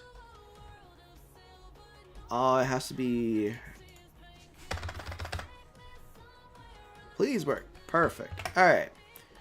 We'll just call it update transcend sprite. Put a bowl for switch sprite. If switch sprite,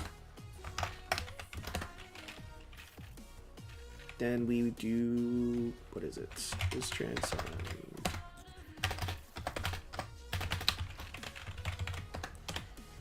Okay. All right.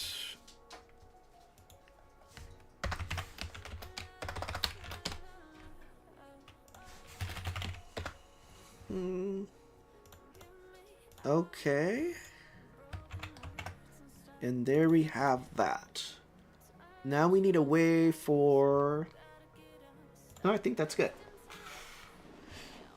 Okay. So what should happen now is we'll add the button and the sprite should switch back. So now you can keep your normal Necromancer skin and switch back and forth. Because I know that has been for the longest something that you guys want, to be able to see your skin even in transcendent form. Update transcend spray. And then we'll leave that as true. We'll make it true.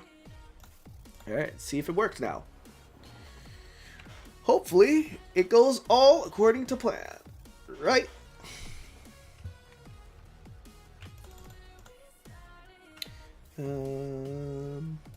Okay. Instant transcend. We go. We see that we have this. And then we instant transcend. Perfect. So we have our necro skin. But we also have our ghost. If we click it, we switch.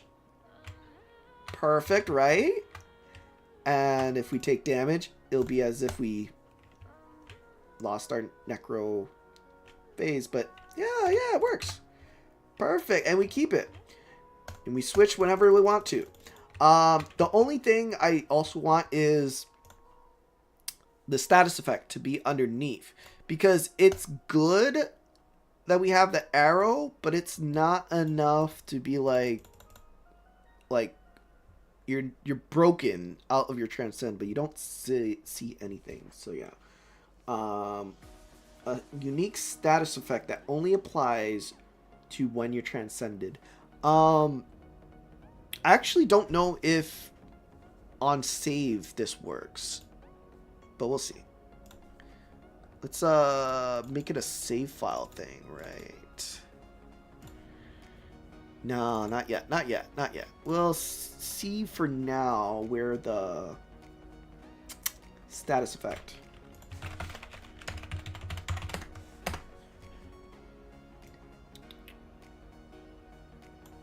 So we're just gonna have to copy. Which one has that? I think Anarchy has.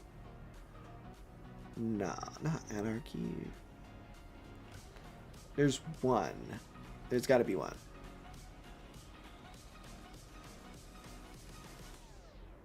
Confetti, no. I gotta think. Or think, which one? A green highlight? Oh yeah, we did say that. Hold on. We did say an outline would have been better. Well,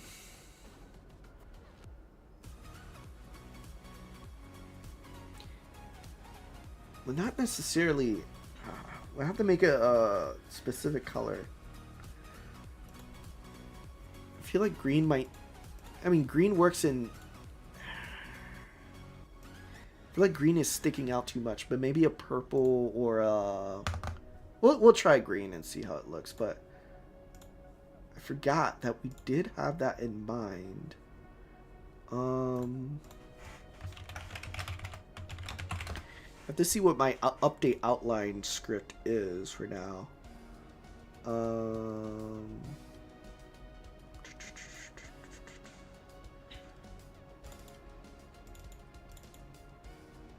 Okay, so I based it off of this. Now the question is, where did all of them go? Oh, they're so separated. Oh my goodness. This means that if you were Enigma, no, it might conflict with each other. That's the only thing. I guess. That's the only thing. If you have Dark Matter, Revive, it's gonna conflict. But at this point, if it works, then it works. But we'll see. Outline ID is based off current outline. Okay, so we want to stick it with. Oh.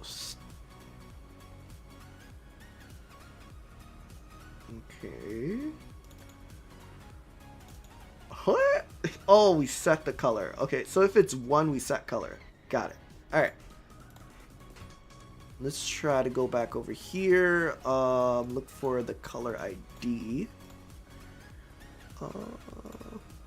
Color ID would be 6 or 9. We'll do number 9. and see what ends up doing. We'll make it so that if you are... Wait.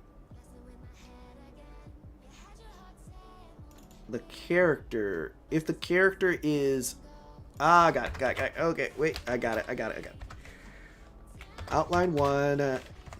9. Save. And then when the transcend expires, we also need to make sure that outline disappears. Cancel soulbound?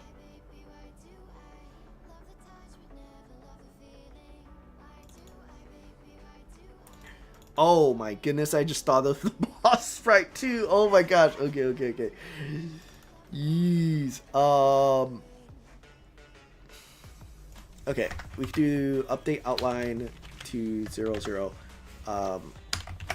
Yeah, there's going to be two different issues. Switching sprites needs to switch the size of the player sprite too. Alright, let's see how this looks. Hopefully it works. That's the plan.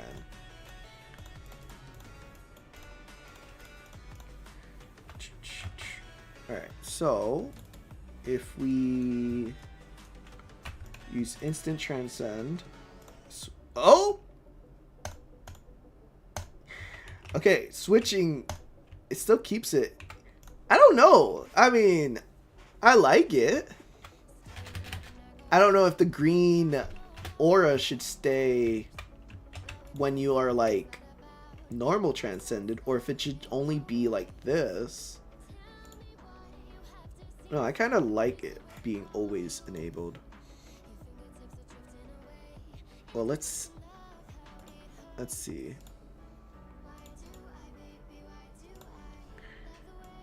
Yeah, I feel like if it's only with the character, people are gonna always want to be that. Yeah, let's just let's do the outline for as a new transcend. Yeah, let's do that. So when you transcend, you get the green outline, and then when you cancel transcend, then it removes the outline. Okay. Yeah, that works. Also the sprite size. Yes. So where's the size? Update character size. Alright. So this we need to save the boolean, because that will be our transcend boss. So we can revert the size.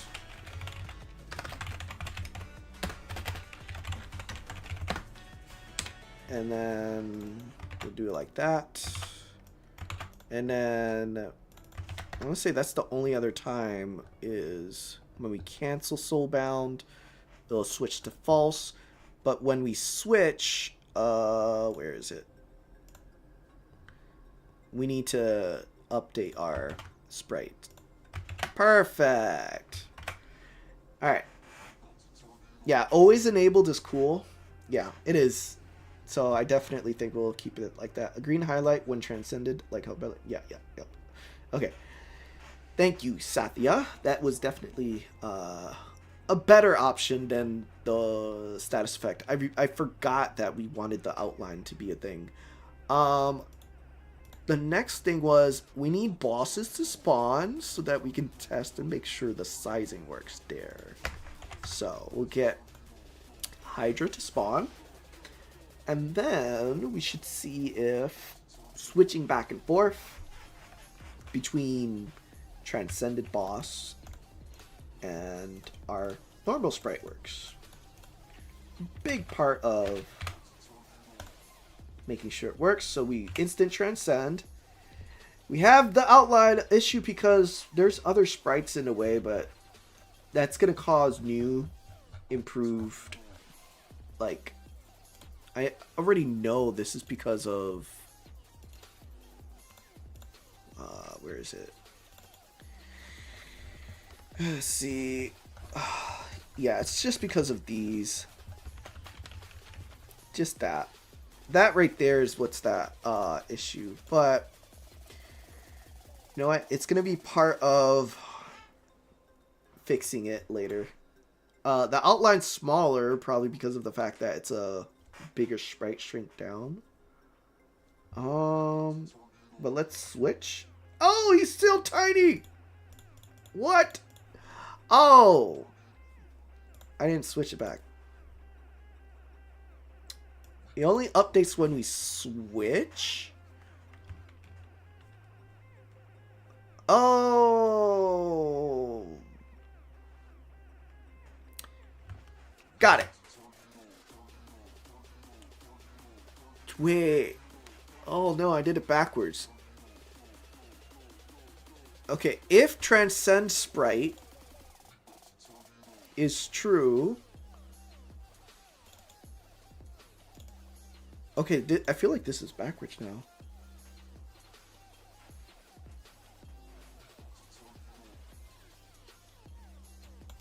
I feel like the character sprite should be here. Oh my gosh. Okay. Yeah, it is backwards. But I think this is because I switched this backwards. Man, how do I say it?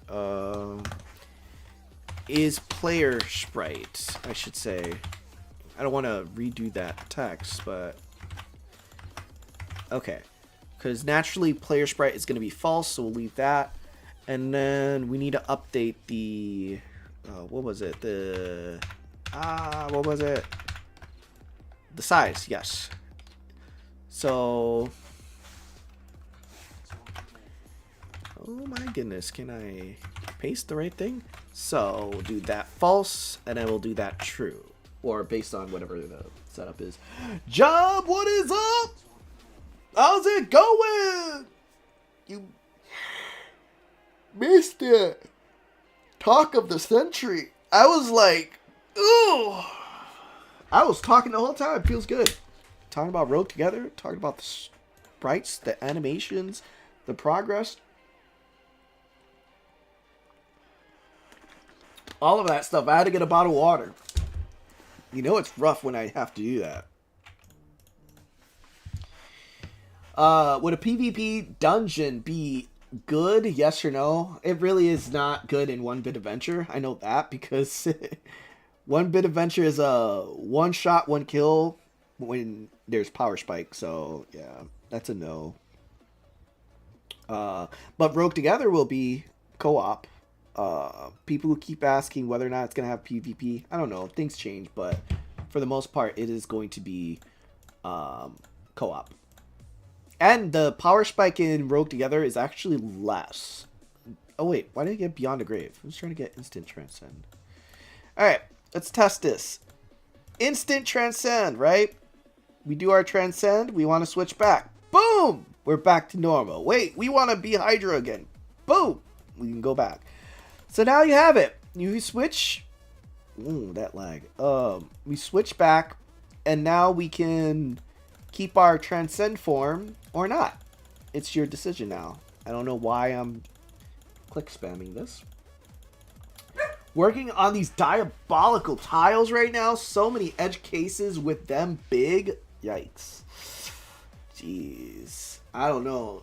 I feel for you, but then at the same time, I'm over here like messing with code that I'm not even sure if I want to mess with. Looking at my old code, I'm like, I regret everything. Oh, perfect. It works. Is it off? No, it's because of the tiles. Okay. I'm like, is it off-centered? But it's perfect.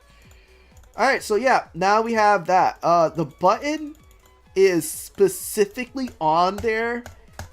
So I guess it makes sense because look, there's your sprite. If you want it, you click it. It doesn't look like a button, but it will be soon enough. I applaud you, Jub. Everyone loved your thief animation. even Kapar, he was like, I gotta be a thief main now, you know, for Rogue Together. So yeah, that is how that's going. Let's see. Oh, I did say I was gonna be done streaming. I said I was gonna be done. And I'm here fixing this. All right, let me see what else did I set for this. I guess we can say that was an addition. Added visual outline to Transcend Form. And also added a way to switch between Necromancer skin and Transcend sprite. Beautiful. I would say and. It just sounds too much. Too much words. Alright. So that is done. That will be the next update for sure. Still want to do some more bug fixes. Skins. This one should be easy, actually. This next one should be... All I gotta do for this one is go in landscape mode. And then... Oh, Levatus needs to spawn. I'm not gonna force spawn him, but... Yeah. We'll have to do something about it. But yeah, today's live stream was very awesome. Definitely appreciate all you guys coming in, giving all that feedback, and the fact that we are making big progress with Rogue Together and having a solid game plan. Really, really, really looking forward to like getting through with the project. But yeah, now this bug is where, okay, so that's an editor bug, but if we were to switch, wait, it does switch. Wait, huh? Oh, when I buy it, it switches, but I didn't equip it. So, oh, buying it switches the sprite, but that's not what's supposed to happen. Oh, equipping it does switch it. But if you buy a skin, it switches that sprite, which is not supposed to happen. Got it. Alright, so let's find. Is it skin deal? I don't market. Jeez. Okay. Where is... I'm gonna find the buying skin. Buy skin. Complete buy skin.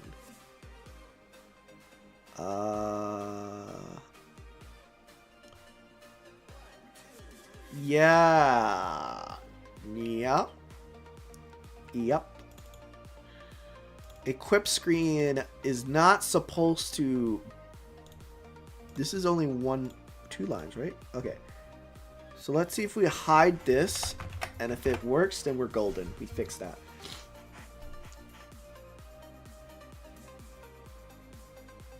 Hide that. Let's see how it goes. Ooh. But I can't wait, Jub. I can't wait. I'm so excited. Finally. I feel good. Wait.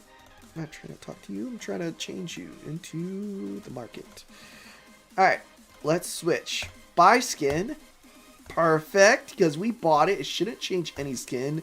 When we click it, that's when it changes the skin. Buy it. Nothing should change. And then click it, then it change. Beautiful. Alright, so that's fixed. We can consider that one fixed. I'm so afraid of fraud, because fraud is always going to kill me in terms of, like, if I can fix it. Alright, so fixed visual bug when, what do you call it? Fixed character screen switching to purchased skin from Silver the Cat when it shouldn't. Yes. Ah. Oh my gosh, why did I undo that? Oh, redo. Alright. Cosmetic upgrade showing hotbar. I think that was just a crimson thing. I don't want to mess too much with it. I know we fixed a bug with it not loading, but whether or not I want to fix it right now, it might end up causing more pain. But I do need to work on Fraud, because Fraud has been, he's been abandoned for most of trying to fix him. I gotta pause the music after I could force spawn him in. I hope I can remember. Yeah. Alright, 10 more minutes. We'll do 10 minutes of trying to find out whether or not I could fix Fraud. And if I can do it, hooray. But if I can't, we're just going to have to save him for another day. Alright, we're going to test the dialogue, see if he comes up. And we'll see how his music switches when we go into fighting the Wraith. So, actually, I don't want the bosses to spawn yet. I just want... Oh, I didn't... Did I test it? We'll see if Fraud spawns. We'll see. We'll see. Come on, Fraud. Let's see if you come. Come on out. There you go. It works perfectly. Alright, accept. And we're going to pause the music. I actually don't know how loud this is going to be. Okay, I just lower it down just a little. Just so I can see if everything goes good. Okay, Fraud music plays. Now we need the Wraith to spawn. Which last right there. Okay. Alright. We'll go. Ignore the duplicate imposter Fraud. And music should play. Right? Let me kill him real quick. I need to ensure that I can kill him.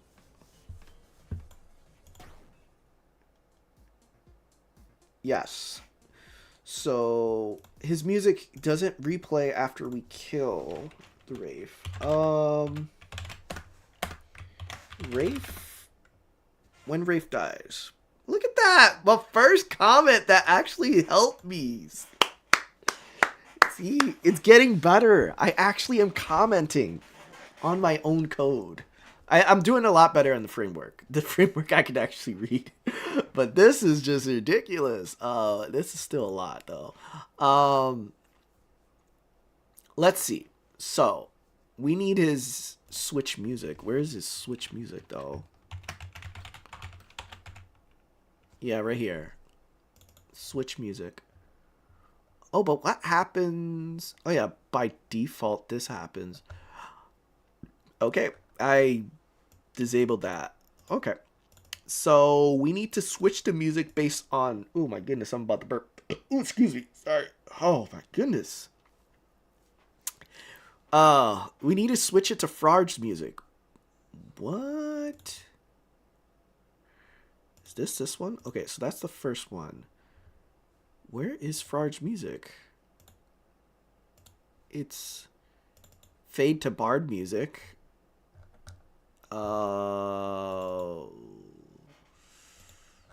Fade to bard. Oh no. What? Okay, this is where I'm gonna be challenged. So I just do start, fade to brawl. Oh my gosh. Okay, okay, that should be simple enough. Oh wait, but if, where's if? If. We need an if right here.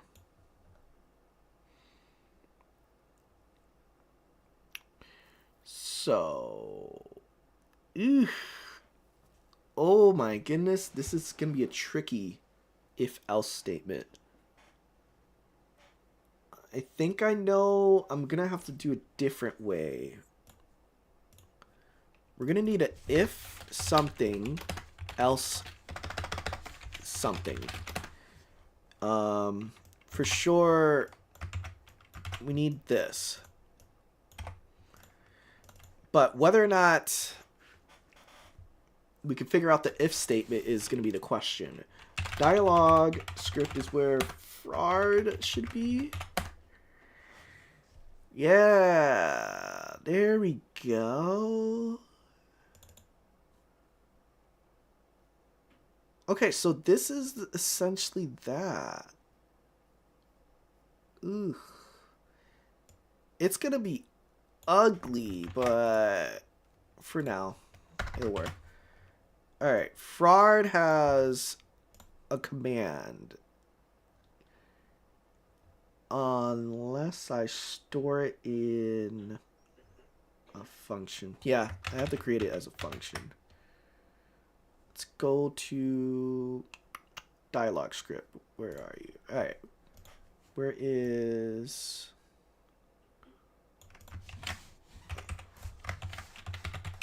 fraud? I know it's a little quiet. Hold on. There we go. Much better. Fraud.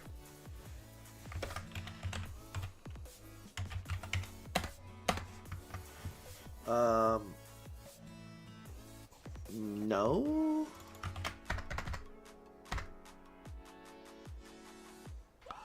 Oh.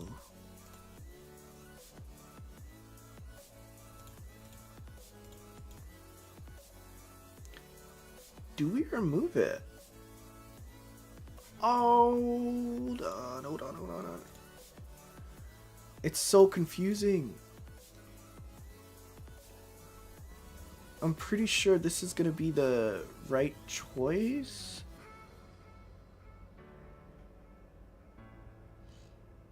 Okay, it is the right choice. Okay. So we need this to be a function. Okay. Got it. Don't worry, I got it. We need this to be a function.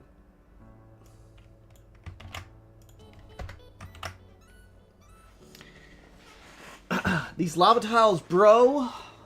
I'm gonna send these to you and you're gonna laugh. Okay. All right. I'm in for it. Is fraud alive? So we need to return true. And return false. Make that a bowl. And now we have that. So we could just do is fraud alive. And then we can delete that.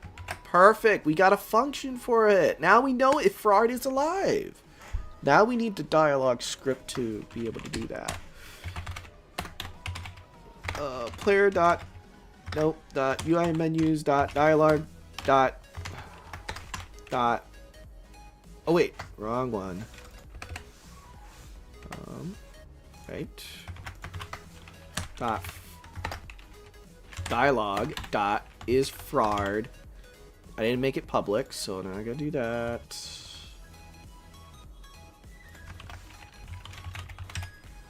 Oh my goodness, current project. Oh, it's in player control. Oh my gosh. Fraud alive. There we go. Okay, we'll see if this goes. Dimitri Necromancer, you're gonna be so happy. Oh my gosh, what is up? You're gonna be so happy. You know why? Because you're Necromancer main, right? And in the next update, you're gonna be able to switch from your Transcend form into your skin. Like, crazy. I know, right? Hold on. Music's gonna be a little loud real quick, so I'm gonna lower it. Alright. Wait, is the music even play? Wait. Oh, I muted it. Okay. Okay. You're gonna be so happy. Alright. Just watch this, okay? Watch this. Transcend. Instant. Boom. Guess what? I want to transcend. I transcend. I can glow. And then what ends up happening is I want to be myself again. Boom. Now you can be yourself, but you're still transcended. Cool. Trust me. I know. It's been a long time coming. Alright, we got to test this music, right? Music plays for fraud. Right? Then we need to spawn Overworld Wraith. Right? Come on, Overworld Wraith. Come on. And then we need to kill the Overworld Wraith because his music plays. We're just gonna force kill him. And it plays again! Alright. Fraud music is fixed for when he does kill the Wraith. But what happens if he dies to the Wraith? Oh no. What happens if we die to the Wraith? I guess we'll have to figure it out. Alright, after this test, then we'll have to end the live stream. Let's see. Hold on. 1 HP. Give me 1 HP. Oh wait! Wraith's music didn't play when he entered. We're stuck in a loop. Hold on. Wraith's music did not. Wait. Hold on. Ah! I didn't mean to enter! Now we lost Fraud. Okay. Alright. So we fixed one bug, but there's another bug, and we have to figure out what that bug is. But you know what? It's cool. It's cool. We made progress today. Okay? We made progress. Alright, so we fixed... Well, partially. We can't say we fixed it completely. Partially fixed Fraud's music not playing again after killing Wraith. But re-entering but finding Wraith again causes it to not play, not stop his Fraud music. ... Alright, perfect. Alright. So, we partially got it fixed. I'm pretty certain I'll get that fixed before the next update and go from there. So, for this upcoming hotfix, we did roll out one where we added the name of the dungeons to the entrance. We added a hide obsidian frame button on the bottom UI. We fixed the daily quest XP visually showing incorrect. Fixed the spacebar not working with active skills. Fixed the color tiers for equipment not savings. That was a big one. Today's live stream, we did the visual effect for the Transcend form, which was nice. That's green and it's pretty. And then we increased the starting chunk load to avoid same chunk spawning. That's still going to be more of a issue for phones that don't load quick enough, but at least it'll protect people from waiting on the loading screen for like a whole minute, right? We don't want that. And then lastly, fix the character screen switching to a purchase skin from Silver Cat when it shouldn't. So overall, good progress. Rogue Together has been the next major thing that has been a lot of my moment during today's live stream, and I hope you guys are excited for Rogue Together, because that is going to be coming. Give it 3 more months. 3 more months. Give me 3 more months before I can actually get a official free playtest. Got it? The main difference being now we have a framework. We have everything going good. I'm excited. I hope you guys are excited too. And I hope you join me on this adventure of Rogue Together. Still working on OneBit Adventure full time. Rogue Together is a side project as of now. And think of it as your premium game that you will be able to find in the future. But yeah, thank you guys for the chat. Thank you for joining me throughout this live stream. Thank you, Kaphar. And I definitely will see you guys again next week when we'll be doing second tier Thief Profession. Hopefully. We'll see. At least for the skills part, we will. But visually, we'll get there. We'll get there. But next week's live stream will be on that. So thank you guys, and I'll catch you guys in the next live stream. And if I can find that end stream button somewhere.